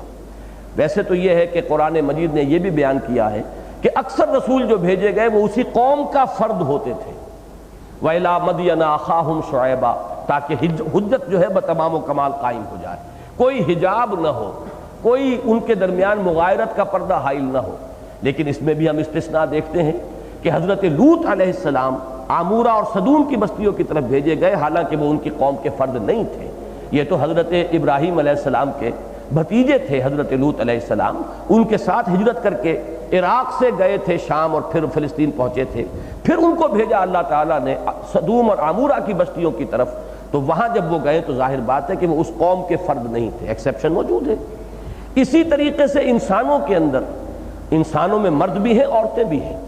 اگر حجت ہی قائم کرنے کے اس قانون کو ہم بالکل اٹل مان لیں گے تو اس کا مطلب یہ کہ عورتوں کے لیے پھر عورتیں نبی ہونی چاہیے تھی, جبکہ ہمیں معلوم ہے کہ نبوت عورتوں کے لیے نہیں ہے. حالانکہ عورتوں کی نفسیات, عورتوں کے معاملات, عورتوں کے احساسات, ظاہر بات ہے کہ مرد کبھی بھی اپنے اوپر وہ کیفیت طاری نہیں کر سکتا. اگر رسول اور نبی صرف مرد ہوئے ہیں تو اگر وہی قاعدہ جو ہے بالکل اٹل ہو جائے, اس میں کہیں کوئی استثناء نہ ہو, تو اس کی روح سے تو پھر نبی جو ہے کوئی آنی چاہیے تھی, خواتین میں سے بھی اور رسول آنی چاہیے تھی, لیکن وہ بھی نہیں ہے. تو اجماعی عقیدہ یہی ہے کہ نبوت و رسالت جنوں میں نہیں ہے, بلکہ نبوت و رسالت کے اعتبار سے جنات بھی تابع ہیں انسانوں کے. وہی رسول جو آئے ہیں انسانوں میں وہی در حقیقت ان کی طرف بھی ہے. یہی وجہ ہے, مجھے حیرت ہوتی ہے مولانا اصلاحی صاحب کا, حالانکہ جو اصل الاصول ہے وہ تو یہ ہے کہ قرآن مجید پر وہ بیس کرتے ہیں اپنے سارے استدلال کو. 2 جگہ پر ذکر ہے جنات کا قرآن مجید کے اندر. انہوں نے حضور سے قرآن سنا, پھر جا کر اسی کی تبلیغ کی. انا سمعنا قرآنا عجبا یہدی الی الرشد فآمنا بہ, سورہ جن میں موجود ہے کہ تم بھی ایمان لاؤ. تو آخر اگر ان کی رسالت حضور صلی اللہ علیہ وسلم کی ان کی طرف نہیں تھی تو ایمان لانے کے معنی کیا ہے؟ پھر یہ کہ سورہ احقاف میں ذکر موجود ہے کہ ہم نے یہ موسیٰ کی کتاب کے بعد پہلی کتاب سنی ہے. اب اگر حضرت موسیٰ علیہ السلام اور حضور کے مابین 2000 برس کا فصل ہے, اس لیے کہ 1300 قبل مسیح میں حضرت موسیٰ علیہ السلام ہے اور 7ویں صدی میں حضور صلی اللہ علیہ وسلم پر وحی کا آغاز ہو رہا ہے 610 کے اندر، پورے 2000 سال کا فصل ہے۔ لیکن وہ جنات یہ کہہ رہے ہیں کہ من بعد کتاب موسیٰ کی کتاب کے بعد اب یہ کتاب ہے جو ہم نے سنی ہے۔ تو اس عرصے میں معلوم ہوا کوئی نبی ان کے ہاں نہیں رہا، جیسے کہ کتاب ہمارے ہاں واقعتاً حضرت موسیٰ کی کتاب یعنی تورات کے بعد قرآن ہی ہے۔ انجیل کتاب کے حکم میں نہیں ہے، وہ مواعظ ہے، اس میں شریعت ہے ہی نہیں۔ اسی طریقے سے جو زبور ہے وہ بھی ترانہ حمد ہے، حمد کے ترانے ہیں، بک آف سامز کے نام سے آج بھی وہ موجود ہے اس اولڈ ٹیسٹمنٹ کے مجموعے کے اندر، اس میں بھی کوئی شریعت نہیں ہے۔ شریعت والی کتابیں صرف 2 نازل ہوئی ہیں، ایک حضرت موسیٰ علیہ السلام کو عطا کی جانے والی تورات اور آخری محمد الرسول اللہ کو عطا کیا جانے والا قرآن۔ تو کتاب جو ہے در حقیقت شریعت کے معنی میں، جس میں کہ شریعت دی گئی ہو، جس میں احکام دیے گئے ہوں، تو یہ 2 ہی ہیں، تورات اور قرآن۔ تو ان کا قول جو ہے وہ بہت ہی حکیمانہ ہے کہ من بعد کتاب موسیٰ کی کتاب کے بعد یہ کتاب اب آئی ہے، اس پر ہم ایمان لائے ہیں۔ تو معلوم یہ ہوا کہ جو اجماعی ہے اہل سنت کا اور علماء کا جو عقیدہ ہے وہی صحیح ہے، اور نبوت و رسالت جو ہے جنات میں نہیں ہے۔ میں تو اس سے آگے بڑھ کر میرا اپنا ایک نظریہ ہے کہ میرے نزدیک جنات میں بھی روح نہیں ہے، روح صرف حضرت آدم میں پھونکی گئی ہے، اور وہی ان کے شرف کی بنیاد ہے۔ فَإِذَا سَوَّيْتُهُ وَنَفَخْتُ فِيهِ مِن رُوحِي فَقَعُوا لَهُ سَاجِدِينَ۔ جنات کے اندر وہ روح نہیں تھی، جیسے یہ حیوانات ہیں، جان ہے ان میں، حیات ہے، بکری ہے جاندار ہے، کوئی اور ہے بلی ہے، یہاں تک کہ گھاس کا تنکا بھی جاندار ہے۔ میں نے تفصیل سے بحث کی ہے ان مضامین پر، میرا جو چھوٹا سا کتابچہ ہے عظمت صوم، کہ روح اور ہے جان اور ہے، جان اور روح کو گڑبڑ نہیں کرنا چاہیے۔ عام طور پر مغالطہ یہ ہو جاتا ہے ہمارے ذہنوں میں، چونکہ یہ لفظ ہم بولتے روح نکل گئی، روح عالم بالا کو پرواز کر گئی، موت کے وقت اس لفظ روح کا اطلاق ہم کرتے ہیں۔ روح بالکل دوسری شے ہے، روح کا تعلق جو ہے اس حیات سے نہیں ہے۔ یہ حیات جو ہے یہ حیوانات میں بھی ہے، یہ بلی اور کتے کے اندر بھی موجود ہے، یہ گھاس کے تنکے میں بھی موجود ہے۔ وہ جرثومہ کے جو کہ آپ ٹپکاتے ہیں، جو انسان جو ہے بیوی کے بطن میں ٹپکاتا ہے، وہ بھی ذی حیات ہے، اس کے اندر زندگی ہے، اس میں حرکت ہے، بڑی تیزی کے ساتھ حرکت کرنے والا جرثومہ ہے۔ بیضہ انثیٰ جو ہے، جو ماں کی طرف سے حصہ شامل ہوتا ہے، وہ بھی لیونگ میٹر ہے۔ تو لائف اور شے ہے، روح اور شے ہے۔ وہ روح جو ہے روح ملکوتی، جس کا تعلق اللہ کی ذات کے ساتھ ہے، وَنَفَخْتُ فِيهِ مِن رُوحِي، وہ صرف اس حضرت انسان کا ایک شرف ہے جو اللہ نے اسے عطا فرمایا، اور وہی روح ریسیپینٹ ہے وحی کی۔ لہذا جنات کے لیے وحی ممکن ہی نہیں ہے ریسیو کرنا۔ اس وحی کی ریسیپشن جو ہے صرف انسان ہی کر سکتے تھے، جن کے اندر کہ وہ روح جو ہے، جو اللہ تعالیٰ نے جس کا تعلق اپنی ذات کے ساتھ قائم ثابت فرمایا ہے، ذکر فرمایا ہے، وہ جن کو ملی ہے۔ اس لیے کہ وحی کو بھی روح کہا گیا، قرآن کو بھی روح کہا گیا، لانے والا فرشتہ بھی روح ہے، اور روح محمدی، روح نبوی جو ہے وہ در حقیقت ریسیپینٹ ہے اس وحی کی۔ تو یہ تمام جو ہے الفاظ ایک لفظ روحی کے حوالے سے آتے ہیں۔ تو جنات کے اندر نہ روح ہے، وہ اس معنی میں روح، حیات ہے، زندگی ہے، روح نہیں ہے، وہ روح سے خالی ہے۔ اس اعتبار سے بھی وہ وحی کے ریسیپینٹ بن ہی نہیں سکتے، ان میں کوئی نبوت و رسالت نہیں ہوئی۔ نبوت و رسالت کے اعتبار سے وہ انسانوں ہی کے تابع ہیں۔ دوسری چیز جو میں نے عرض کی تھی سائنٹیفک فنامنا کے اعتبار سے، وہ یہ آیت نمبر 7 سے لے کر اور آیت نمبر 9 تک، وَالسَّمَاءَ رَفَعَهَا وَوَضَعَ الْمِيزَانَ أَلَّا تَطْغَوْا فِي الْمِيزَانِ وَأَقِيمُوا الْوَزْنَ بِالْقِسْطِ وَلَا تُخْسِرُوا الْمِيزَانَ۔ اب یہاں وہ ایکسیپشن موجود ہے کہ اس میں ایک امر بھی ہے، 2 نہیں بھی ہیں۔ اور آسمان کو اس نے بلند کیا اور رکھ دی میزان، اللہ تطغوا فی المیزان، لا تطغوا نہیں ہے، مت زیادتی کرو میزان میں۔ وَأَقِيمُوا الْوَزْنَ بِالْقِسْطِ، یہ فعل امر ہے، قائم رکھو وزن کو عدل کے ساتھ، وَلَا تُخْسِرُوا الْمِيزَانَ، اور میزان پہ کوئی کمی نہ کرو۔ اس میں میری جو رائے بنی ہے واللہ عالم، میں بڑی ہی ہیوملٹی کے ساتھ اس کو میں پیش کر رہا ہوں، اس لیے کہ یہ بات میرے علم کی حد تک کسی اور نے آج تک نہیں کہی ہے۔ اگر مجھے کہیں سلف میں مل گئی بات تو پھر مجھے بہت اطمینان ہو جائے گا۔ بعض چیزیں میں نے آپ کو بتایا ہے کہ ایسی ہوئی ہیں۔ مثلا میری ایک رائے تھی کہ سورہ بقرہ میں جہاں صوم کے احکام آئے ہیں اس میں جو پہلا حکم آیا ہے وہ رمضان کے روزے سے متعلق نہیں ہے، بلکہ وہ 3 روزوں کا حکم حضور نے دیا تھا ہر مہینے رکھنے کا، رمضان کے روزے کی فرضیت سے پہلے۔ ایام 20 کے روزے جو بعد میں بھی نفلی اور مسنون روزوں کی حیثیت سے باقی رہے ہیں، 13ویں 14ویں اور 15ویں تاریخ ہر مہینے کی حضور نے حکم دیا روزے رکھو، یہ اس سے متعلق ہے۔ اس کے بعد جب آیا ہے کہ یہ رمضان مبارک کا ذکر، شہر رمضان الذی انزل فیہ القرآن ھدی للناس وبینات من الھدی والفرقان فمن شہد منکم الشہر فلیصم، یہ ہے صوم رمضان کا حکم۔ اب یہ میرا ایک گمان تھا جو اللہ تعالیٰ نے مناسبت عطا فرمائی ہے نظم قرآن کے ساتھ، اس کے حوالے سے، لیکن مجھے کہیں اردو تفاسیر میں اس کا ذکر نہیں ملا تھا، لہذا میں گھبراتا تھا کہ میں یہ بات کیسے کہوں، اگر کہتا بھی تھا تو ڈرتے ڈرتے۔ اچانک ایک روز، یہ میرے زمانہ طالب علمی کی بات ہے، میڈیکل کالج کا اسٹوڈنٹ تھا میں، اس زمانے کی بات ہے کہ مجھے ایک رسالہ زندگی ہندوستان سے نکلتا ہے، جماعت اسلامی کا آفیشل آرگن، اس میں ایک مضمون ایک صاحب کا پڑھنے کو ملا جنہوں نے بڑے ناقدانہ انداز میں اور بڑے تحقیر کے انداز میں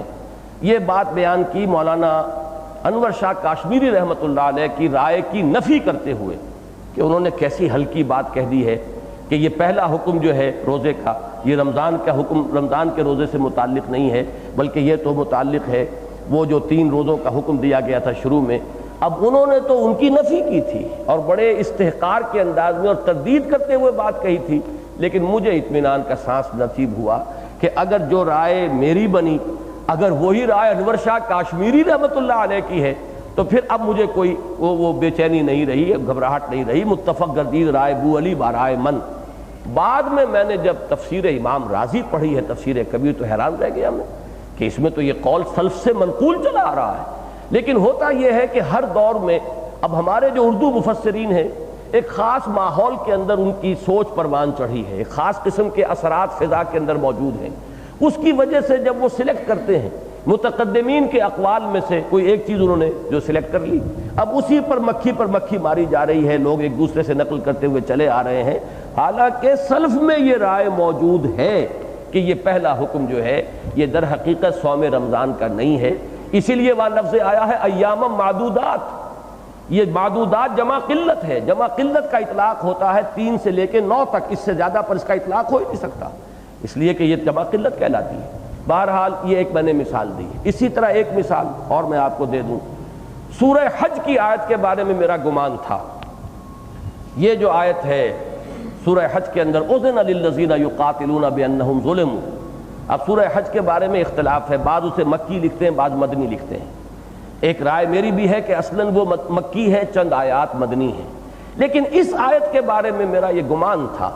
کہ یہ اثناء سفر ہجرت میں نازل ہوئی ہے۔ ایسا انداز معلوم ہوتا ہے کہ جب حضور مکے سے مدینے کی طرف تشریف لے جا رہے ہیں، ظاہر بات ہے وہ کوئی آدھے گھنٹے کی پرواز تو نہیں تھی جیسے کہ آج کل، اب میں نے اسی سفر میں طائف سے مدینہ منورہ میں گیا ہوں، 1 گھنٹے کی پرواز ہے، کوئی بمشکل، وہ بھی وہ ٹیک آف اور لینڈنگ سب ملا کر، لیکن حضور نے جب یہ سفر کیا ہوگا، اس وقت مستحضر نہیں ہے سیرت کا یہ بات میرے ذہن میں سمجھتا ہوں کہ 8-10 دن تو لگے ہی ہوں گے کم سے کم، اس اثناء میں بھی تو وہی نازل ہوئی نا، تو وہ جو انداز ہے وہاں پر الذین ان مکناہم فی الارض اقاموا الصلاۃ وآتوا الزکاۃ وامروا بالمعروف ونہوا عن المنکر، مجھے ایسے محسوس ہوا کہ جیسے یہ حضور صلی اللہ علیہ وسلم کو مینیفیسٹو دیا جا رہا ہے کہ اب آپ جا رہے ہیں مدینے میں، آپ کا داخلہ ایک حاکم کی حیثیت سے ہوگا، صاحب اختیار۔ مکے والا دور اب گزر گیا جبکہ مسلمان کمزور تھے، دبے ہوئے تھے، کفر کا غلبہ تھا،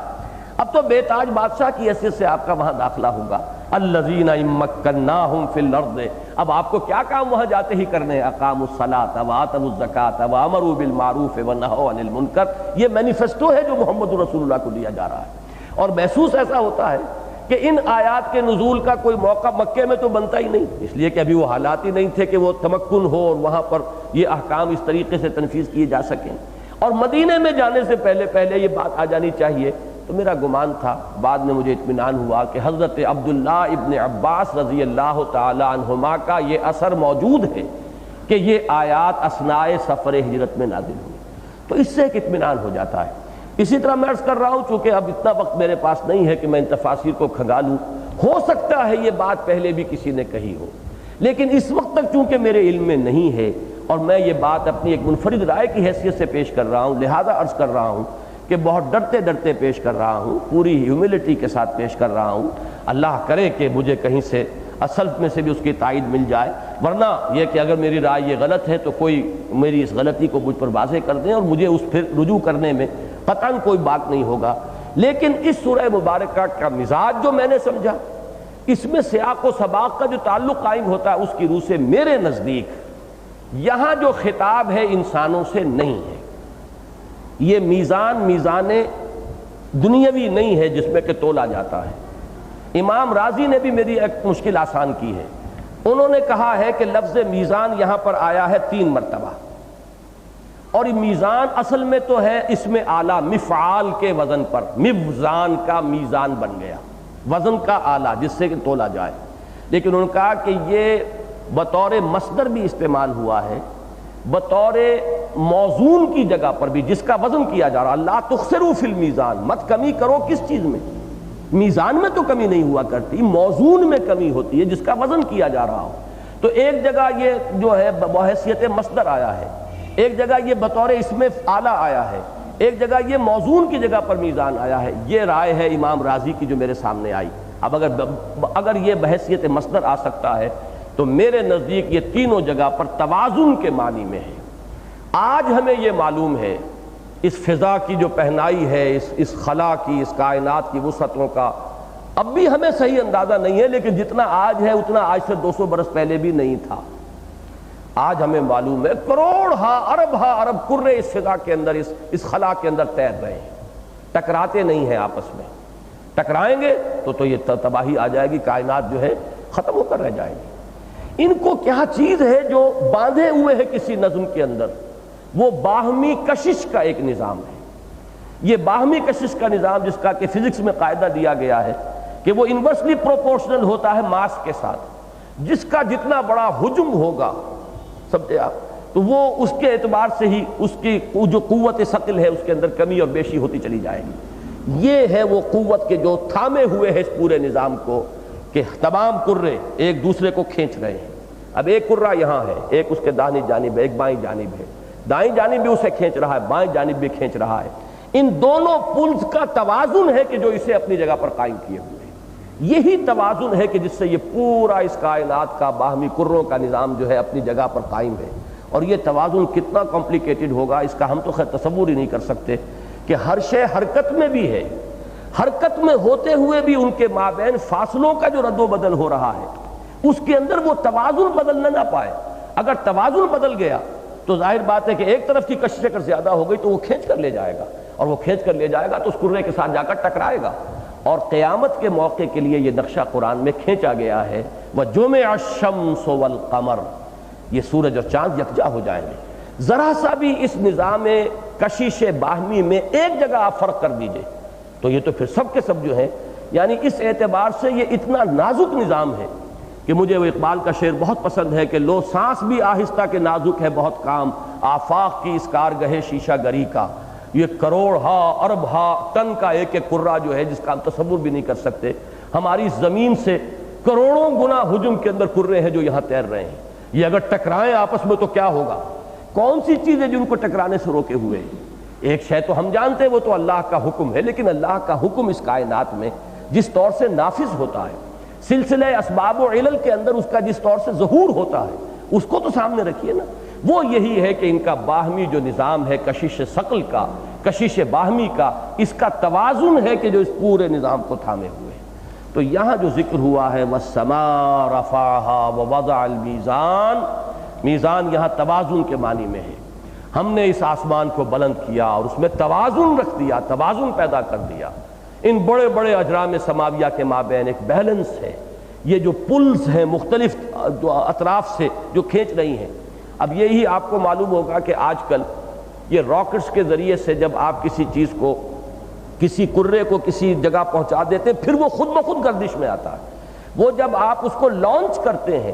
تو وہ کئی سٹیجز کا راکٹ ہے کہ جو اس کو لے کر اوپر جاتا ہے۔ اوپر جا کر کسی مدار میں آنے کے بعد اب اسے کسی انرجی کی ضرورت نہیں ہے، وہ خود بخود حرکت میں آتا ہے۔ وہ انرجی کون سی ہے جو اسے مسلسل کوئی 6 مہینے سے گردش کر رہا ہے کوئی کرہ، اور یہ مسلسل جو ہے ان کا سارا مواصلاتی نظام اس وقت جو ہے انہی کے حوالے سے ہو رہا ہے۔ یہ در حقیقت وہی ایک مدار ہے اور اس کے اندر وہی کشش باہمی کا نظام ہے کہ کسی ایک جگہ پر آپ کو پہنچا دیا، وہ جس جگہ پر آ جائے گا کشش باہمی میں اب وہاں پر وہ برقرار رہے گا۔ یہ ہے وہ توازن۔ والسماء رفعها ووضع المیزان اللہ تطغوا فی المیزان، اس توازن میں کمی بیشی نہ کرو۔ اس توازن میں کمی بیشی ہوئی تو یہ درہم برہم ہو جائے گا۔ آفاق کی اس کارگاہ شیشہ گری کے اندر ایک بھونچال آ جائے گا، تصادم ہوں گے اور یہ کائنات کا یہ پورا نظام ختم ہو جائے گا۔ وَأَقِيمُوا الْوَزْنَ بِالْقِسْطِ وَلَا تُخْسِرُوا الْمِيزَانَ، اور اس توازن کو قائم رکھو پورے عدل اور انصاف کے ساتھ، اور میزان میں کوئی کمی نہ کرو۔ اگرچہ ان آیات کا ایک نتیجہ نکلتا ہے، وہ ہے اس کی کرولری، وہ یہ ہے کہ جیسے آفاق کے اندر یہ توازن اور عدل اور قسط ہے، ایسے ہی انسانی دنیا کے اندر بھی، معاملات انسانیہ کے اندر بھی، سماجی اور تمدنی اور معاشی نظام کے اندر بھی ایک توازن ہونا چاہیے۔ وہ میزان بھی ہے جو اللہ نے عطا کی ہے، لیکن وہ اسی گروپ کی مدنی صورت جب شروع ہوگی، ابھی تو ہم یہ اس آخری جوڑے کی پہلی صورت ہم نے ختم کی ہے، ابھی سورہ واقعہ پڑھنی ہے، پھر مدنی سلسلہ شروع ہو جائے گا۔ سورہ حدید میں وہ آیت آ گئی ہے، لَقَدْ أَرْسَلْنَا رُسُلَنَا بِالْبَيِّنَاتِ وَأَنزَلْنَا مَعَهُمُ الْكِتَابَ وَالْمِيزَانَ لِيَقُومَ النَّاسُ بِالْقِسْطِ۔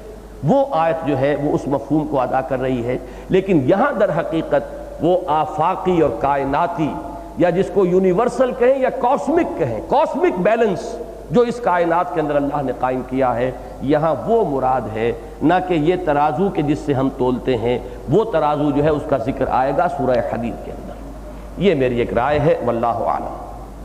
میرے نزدیک چونکہ یہ اب سلسلہ بیان یہ ہے کہ وَالسَّمَاءَ رَفَعَهَا وَوَضَعَ الْمِيزَانَ اللہ تطغوا فی المیزان وَأَقِیمُوا الْوَزْنَ بِالْقِسْطِ وَلَا تُخْسِرُوا الْمِيزَانَ۔ اس کے بعد بات شروع ہوئی ہے وَالْأَرْضَ وَضَعَهَا لِلْأَنَامِ، یہ آسمان سے زمین کی طرف نزول ہو رہا ہے مضمون کا، اور یہ زمین ہم نے بنائی ہے کہ جو لوگوں کے لیے ہے، اب مخلوق کے لیے ہے، اس میں ہم نے پھل بنائے، اور نخل ہے، کھجوریں ہیں اور خوشوں والی، اور اناج ہے بھس والا، اور رنگا رنگ کے پھول ہیں۔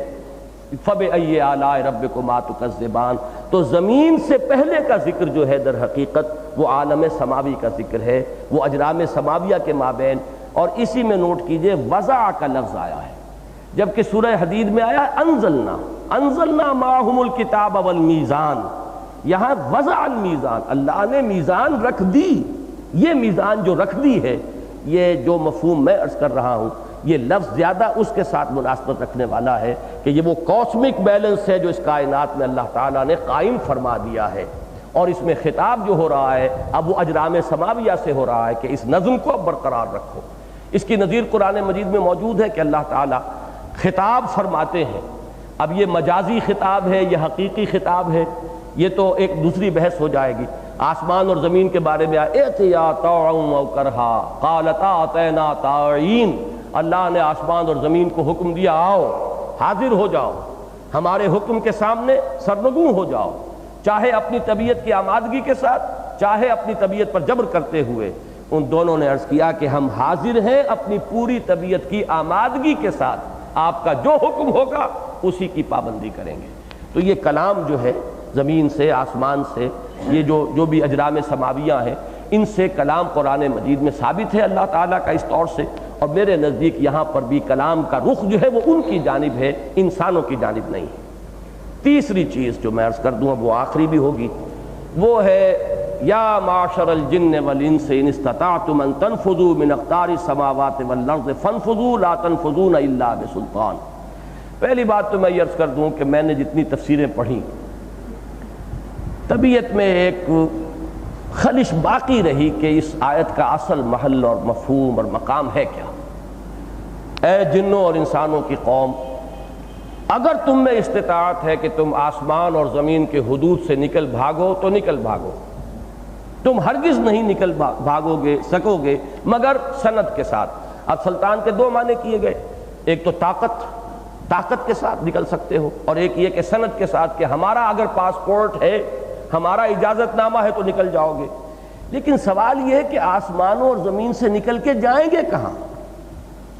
اس لیے کہ قرآن مجید کی اصطلاح جہاں تک میں سمجھ سکا ہوں، آسمانوں اور زمین کا لفظ قرآن جب استعمال کرتا تو کل کائنات کو وہ اس سے مراد لیتا ہے۔ جو ہماری سائنٹیفک اصطلاحات ہیں، جو ہماری اہل منطق یا اہل فلسفہ کی اصطلاحات ہے، کون و مکان، کائنات، قرآن ان الفاظ کو استعمال نہیں کرتا، حالانکہ یہ عربی کے الفاظ ہیں۔ قرآن مجید نے سادہ ٹرمینالوجی جو عرب کا ایک عام بدو بھی سمجھ لیتا تھا وہ استعمال کی ہے، لیکن جب بھی وہ آسمان اور زمین مراد لیتا ہے تو کل کائنات، کل عالم جو بھی اللہ نے تخلیق فرمایا ہے وہ اس میں آ جاتا ہے۔ اب اس سے باہر پھر کون ہے؟ اس سے باہر ہے کیا؟ جو بھی کچھ ہے کائنات کے اندر وہ تو ان کی حدود کے اندر آ گیا۔ اب وہاں سے نکل کر جانے کا مسئلہ ہے کہاں کا، کہاں نکل بھاگیں گے؟ پھر یہ کہ اگر یہ صرف اشارہ ایک مجاز کے درجے میں ہوتا، صرف ایک استعارہ ہوتا، تو وہ جو ٹکڑا ہے کہ لا تنفذون الا بسلطان، وہ کچھ سپر فلوئڈ سا ہو جاتا ہے، مطلب یہ کہ غیر ضروری سا محسوس ہوتا ہے۔ اس سے تو معلوم ہوتا ہے کہ نکل سکتے ہیں، اس لیے کہ اللہ کی سند درکار ہے۔ چاہے وہ اپنی طاقت لیں، جن لوگوں نے طاقت مانی لیے ہیں وہ تو بہت ہی احمقانہ مفہوم ہے جو انہوں نے لیا، عجیب، یعنی ایک تضاد ہوگا اس میں کہ اے جنوں اور انسانوں، اگر تم میں طاقت ہے کہ تم نکل بھاگو آسمان اور زمین کی حدود سے تو نکل بھاگو، تم نہیں نکل بھاگو گے مگر طاقت کے ساتھ۔ تو سلطان کے معنی اگر طاقت لیتے ہو تو کلام ہی محمل ہو گیا، اگر تم میں طاقت ہے تو نکل بھاگو، تم نہیں نکل سکتے مگر طاقت کے ساتھ۔ تو یہ تو میرے نزدیک جن لوگوں نے بھی یہ معنی کیے ہیں انہوں نے تو سادہ سی منطق کو بھی سامنے نہیں رکھا کہ یہ تو بالکل کلام محمل ہو گیا۔ ہاں، جنہوں نے سلطان سے مراد لیا ہے اللہ کی سند، اللہ کا اجازت نامہ، اللہ کا پاسپورٹ، وہ کسی نہ کسی درجے میں مضمون جو ہے وہ منطقی بن جاتا ہے کہ ان کی حدود سے تم نہیں نکل سکتے، الا یہ کہ اللہ کی طرف سے سند اور سلطان اور جواز جسے کہتے ہیں، جواز سفر۔ آج کل جو بھی حج اور عمرے کے لیے جاتا ہے تو وہاں سب سے پہلے فین جواز، تو وہ جواز ہے۔ اور مجھے بڑا ایک پیارا شعر یاد آ گیا ہے اس جواز کے لفظ پر، میں بہت زیادہ محظوظ ہوا جب میں نے عرب میں جا کر دیکھا کہ پاسپورٹ کو وہ جواز کہتے ہیں۔ تو ایک شعر ہے، کسی نے بہت مایوسی کے عالم میں کہا ہے، ہوگا کسی تحریک سے وابستہ، کسی جماعت سے وابستہ ہوگا، اس کے قائد سے یا قائدین سے یا قیادت سے مایوس ہوا، بددل ہوا۔ میں نہیں جانتا کہ وہ کون شاعر ہے، مجھے صرف شعر یاد ہے، مجھے معلوم نہیں ہے کہنے والا کون ہے، اس کا پس منظر کیا ہے، لیکن ایک عجیب کیفیت ہے اس شعر کے اندر۔ تیری رہبری کا یہ فیض ہے، قدم اہل شوق کے رک گئے۔ بڑا طنز ہے، بڑا گہرا، بہت کرب ہے اس میں۔ اس کرب اور طنز کا ایک ایسا اجماع جو ہے اس شعر کے اندر جو اجتماع ہوا ہے، تیری رہبری کا یہ فیض ہے، قدم اہل شوق کے رک گئے، نہ کوئی جواز سفر ملا، نہ کوئی دلیل قیام ہے۔ کھڑے ہوں تو کس دلیل سے کھڑے ہوں، چلیں تو کس دلیل سے چلیں، گو مگو کی ایک حالت کے اندر مبتلا ہو کر لوگ رہ جائیں۔ کسی قائد کی قیادت پر اس سے زیادہ بھرپور طنز اور نہیں ہو سکتا کہ تیری رہبری کا یہ فیض ہے، قدم اہل شوق کے رک گئے، نہ کوئی جواز سفر ملا، نہ کوئی دلیل قیام ہے۔ تو یہ جواز کے لفظ سے مجھے یاد آیا کہ جواز کہتے ہیں پاسپورٹ کو عرب میں، جواز سفر، کہ جس سے کہ آپ اپنے ملک کی حد سے باہر نکل سکتے ہیں اور کسی ملک میں داخل ہونے کا بھی ٹھپا اس پر لگا ہوتا ہے۔ بہرحال یہاں جن لوگوں نے سند جواز مراد لیا ہے وہ کم سے کم منطقی اعتبار سے تو بات صاف ہو گئی، لیکن سوال یہ ہے کہ جائیں گے کہاں؟ اگر آسمانوں اور زمین کے حدود سے باہر نکلنے کا کوئی امکان ہے تو وہ باہر ہے کون سی؟ میرے نزدیک اس عقدے کو حل کرتا ہے جدید جو ہماری فلکیات کا ایک بہت ہی ریسنٹ ایک یہ ڈسکوری ہے جنہیں بلیک ہولز کہا جاتا ہے۔ اس کائنات کے بڑے دور کے مشاہدے میں ایک عجیب حقیقت سامنے آئی ہے کہ کہیں کہیں ایسے سیاہ داغ ہیں، نقطے ہیں کہ ان میں بڑے بڑے کرے اور کتنا ہی اس کائنات کا کاسمک میٹیریل جو ہے وہ گم ہو جاتا ہے، پھر پتہ نہیں چلتا کہ کہاں گیا۔ ان کو بلیک ہولز کہا جاتا ہے جدید ایسٹرونومی کی اصطلاح۔ آپ دیکھ رہے ہیں کرے ہیں، سب ہیں، اور اچانک محسوس ہوا کہ وہ سب کے سب غائب ہو گئے، کہاں گئے؟ بس ایک سیاہ سا داغ رہ جاتا ہے، باقی اور کچھ نہیں رہتا۔ کہاں چلا گیا ہے سارا مواد؟ میرے نزدیک یہ وہ وجود سے عدم کا معاملہ ہے، عدم محض میں دوبارہ چلے جانا، اس لیے کہ اس کائنات کی اصل تو عدم ہے۔ مجھے حضرت مجدد الفسانی رحمۃ اللہ علیہ کا ایک قول یاد آ رہا ہے کہ این صنعت باری تعالی است کہ معدوم را موجود می نمائند۔ یہ تو اللہ تعالیٰ کی صنائی کی شان ہے، یہ کائنات اصل میں تو اس کی حقیقت عدم ہے، اس عدم کو وجود کا ایک پردہ جو ہے پہنا دیا گیا ہے، نظر آ رہا ہے کہ یہ موجود ہے، حقیقت میں معدوم ہے۔ تو کائنات کی اصل تو عدم ہے، اللہ نے عدم سے اسے وجود بخشا، اب یہ پھر عدم ہی کے پردے میں جائے گی، اور اس عدم کے پردے میں جانے کا معاملہ جیسے اس کائنات کے اندر کریشن کا پروسیس ابھی جاری ہے، یہ بھی جدید ترین جو نظریات ہیں اس میں یہ ہے ایکسپینڈنگ یونیورس کا فلسفہ، اور کریشن ابھی مسلسل جاری ہے۔ ہمارے بعض سائنسدان تو بتاتے ہیں کہ اتنے عرصے میں ایک نیا ایٹم جو ہے ہائیڈروجن کا وجود میں آ رہا ہے، مسلسل ہائیڈروجن ایٹمز جو ہیں اس کائنات کے اندر ایڈ ہو رہے ہیں۔ تو جس طرح ایک طرف ہمارے جسم کے اندر خون ہے، مسلسل اس کی نئی پیدائش بھی ہوتی ہے، اور مسلسل وہ جو کارپسلز ہیں اس کے وہ ان کی موت بھی واقع ہو رہی ہے، تو تخلیق اور فنا کا عمل ہماری اس زندگی کے دوران بھی ہمارے وجود میں جاری ہے۔ خون کے ذرات تازہ پیدا ہو رہے ہیں اور پھر وہ ختم ہوتے چلے جا رہے ہیں۔ اسی طریقے سے اس کائنات میں ابھی تخلیق اور فنا کا عمل بھی مسلسل جاری ہے۔ ایک طرف یہ ایکسپینڈنگ یونیورس ہے، وہ جو بھی میٹر ہے وہ پیدا ہو رہا ہے، مزید اس میں ایڈ ہو رہا ہے۔ قرآن مجید میں اس کی طرف اشارہ، یزید فی الخلق ما یشاء، اللہ تعالیٰ خلق میں اضافہ کرتا رہتا ہے جو چاہتا ہے، اس کی ابھی خلاقی ختم نہیں ہوئی۔ اقبال نے اس کو اس طرح بیان کیا ہے کہ یہ کائنات ابھی ناتمام ہے، شاید کہ آ رہی ہے دمادم صدائے کن فیکون۔ یہ صدائے کن فیکون ہر شخص تو نہیں سن سکتا، لیکن یہ کہ کسی کا اگر شعور جو ہے بہت حساس ہے تو شاید وہ اس کی آواز بھی سنتا ہو۔ جیسے حضرت علی رضی اللہ تعالیٰ عنہ کا قول ہے کہ وہ عہد الست بربکم قالوا بلا، مجھے یاد ہے، مجھے اب بھی یاد ہے کہ وہ عہد ہم کر کے آئے تھے۔ اب ہر شخص کو تو یاد نہیں ہے، ان کا کوئی خاص معاملہ ہے کہ انہیں یاد ہے۔ بہرحال اس کائنات میں کریشن اور ڈسٹرکشن کا عمل مسلسل جاری ہے۔ وہ ڈسٹرکشن جو ہے وہ ہے بلیک ہولز کی شکل میں۔ میرے نزدیک اس آیت کا مفہوم یہ ہے جو مختلف مواقع پر قرآن مجید سے اور جگہوں سے معلوم ہوتا ہے کہ انسان اور جن جب وہ وقت آئے گا قیامت کا تو وہ فنا کے طالب ہوں گے، وہ چاہیں گے کہ ہمیں ملیا میٹ کر دیا جائے، نسیم منسیہ، جیسے کہ الفاظ سورہ مریم میں حضرت مریم کے آئے ہیں،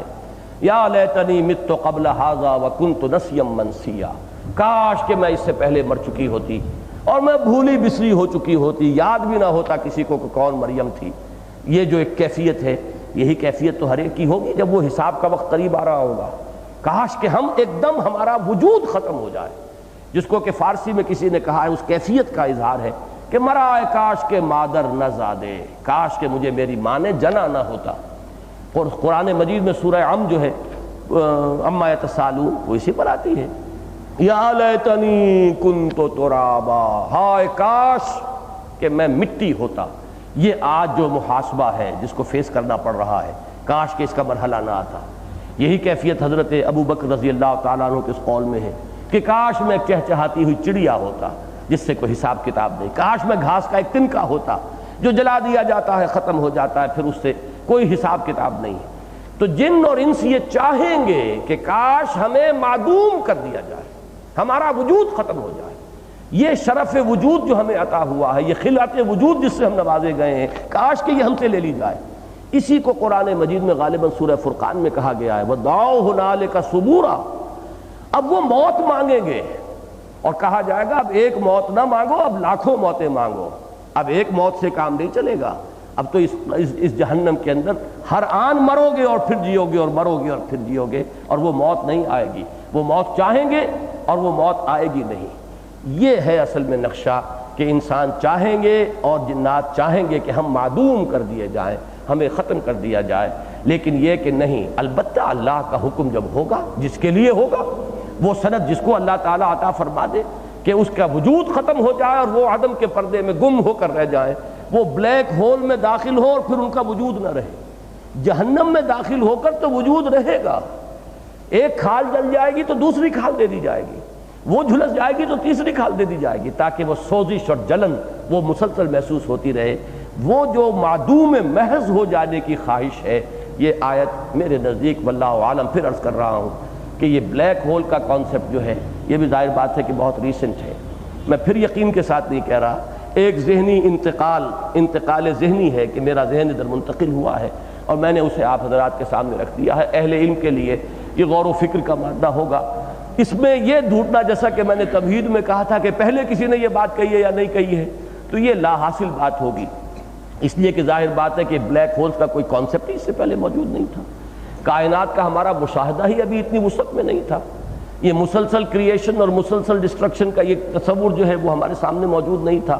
لہذا یا معشر الجن والانس ان استطعتم ان تنفذوا من اقطار السماوات والارض فانفذوا لا تنفذون الا بسلطان، میرے نزدیک اس سے مراد آسمانوں اور زمین کی سرحدوں سے باہر نکل جانے کا مطلب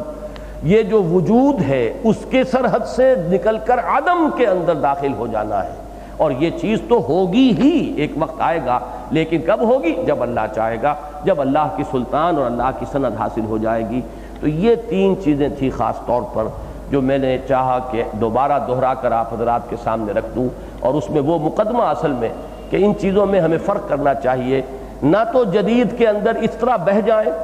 کہ جو شریعت کا عملی پہلو ہے اس کو بھی ہم موم کی ناک بنا دیں، جدھر چاہیں مروڑ دیں اور جدھر چاہیں اسے بھی لے جائیں اپنی خواہشات کے پیچھے، وہ عملی حصہ جو ہے وہ تو قائم اور دائم رہے۔ اس میں تو ہمارا اصول ہونا چاہیے کہ پیچھے کی طرف چلو، دوڑ پیچھے کی طرف ہے گردش ایام تو، اور یہ یہاں تک کہ ہم پہنچ جائیں ما انا علیہ واصحابی، جو حضور کا اور صحابہ کا طرز عمل ہے، جتنا بھی ہم قریب ہو سکیں قریب سے قریب تر، ادن و دونک اور قریب ہو جاؤ، وہ ہونا چاہیے عمل کے معاملے میں۔ باقی یہ علمی معاملات، فکر اور حکمت کے معاملات، اور خاص طور پر جہاں سائنٹیفک فنومینا کا معاملہ آتا ہو اس کے ضمن میں ہمیں آگے سے آگے جانا چاہیے، اور جتنی بھی جدید معلومات، خاص طور پر ثابت شدہ سائنسی حقائق جتنے بھی سامنے آ چکے ہیں، اور نظریات میں بھی جو چیز قرآن مجید کے بیان سے زیادہ مطابقت رکھتی ہو، قریبی مطابقت رکھتی ہو، ہمیں اس کو قرآن مجید کی اس تشریح میں اور تفہیم کے معاملے میں ان کو انکارپوریٹ کرنا چاہیے۔ اقول قولی ھذا واستغفر اللہ لی ولکم ولسائر المسلمین والمسلمات۔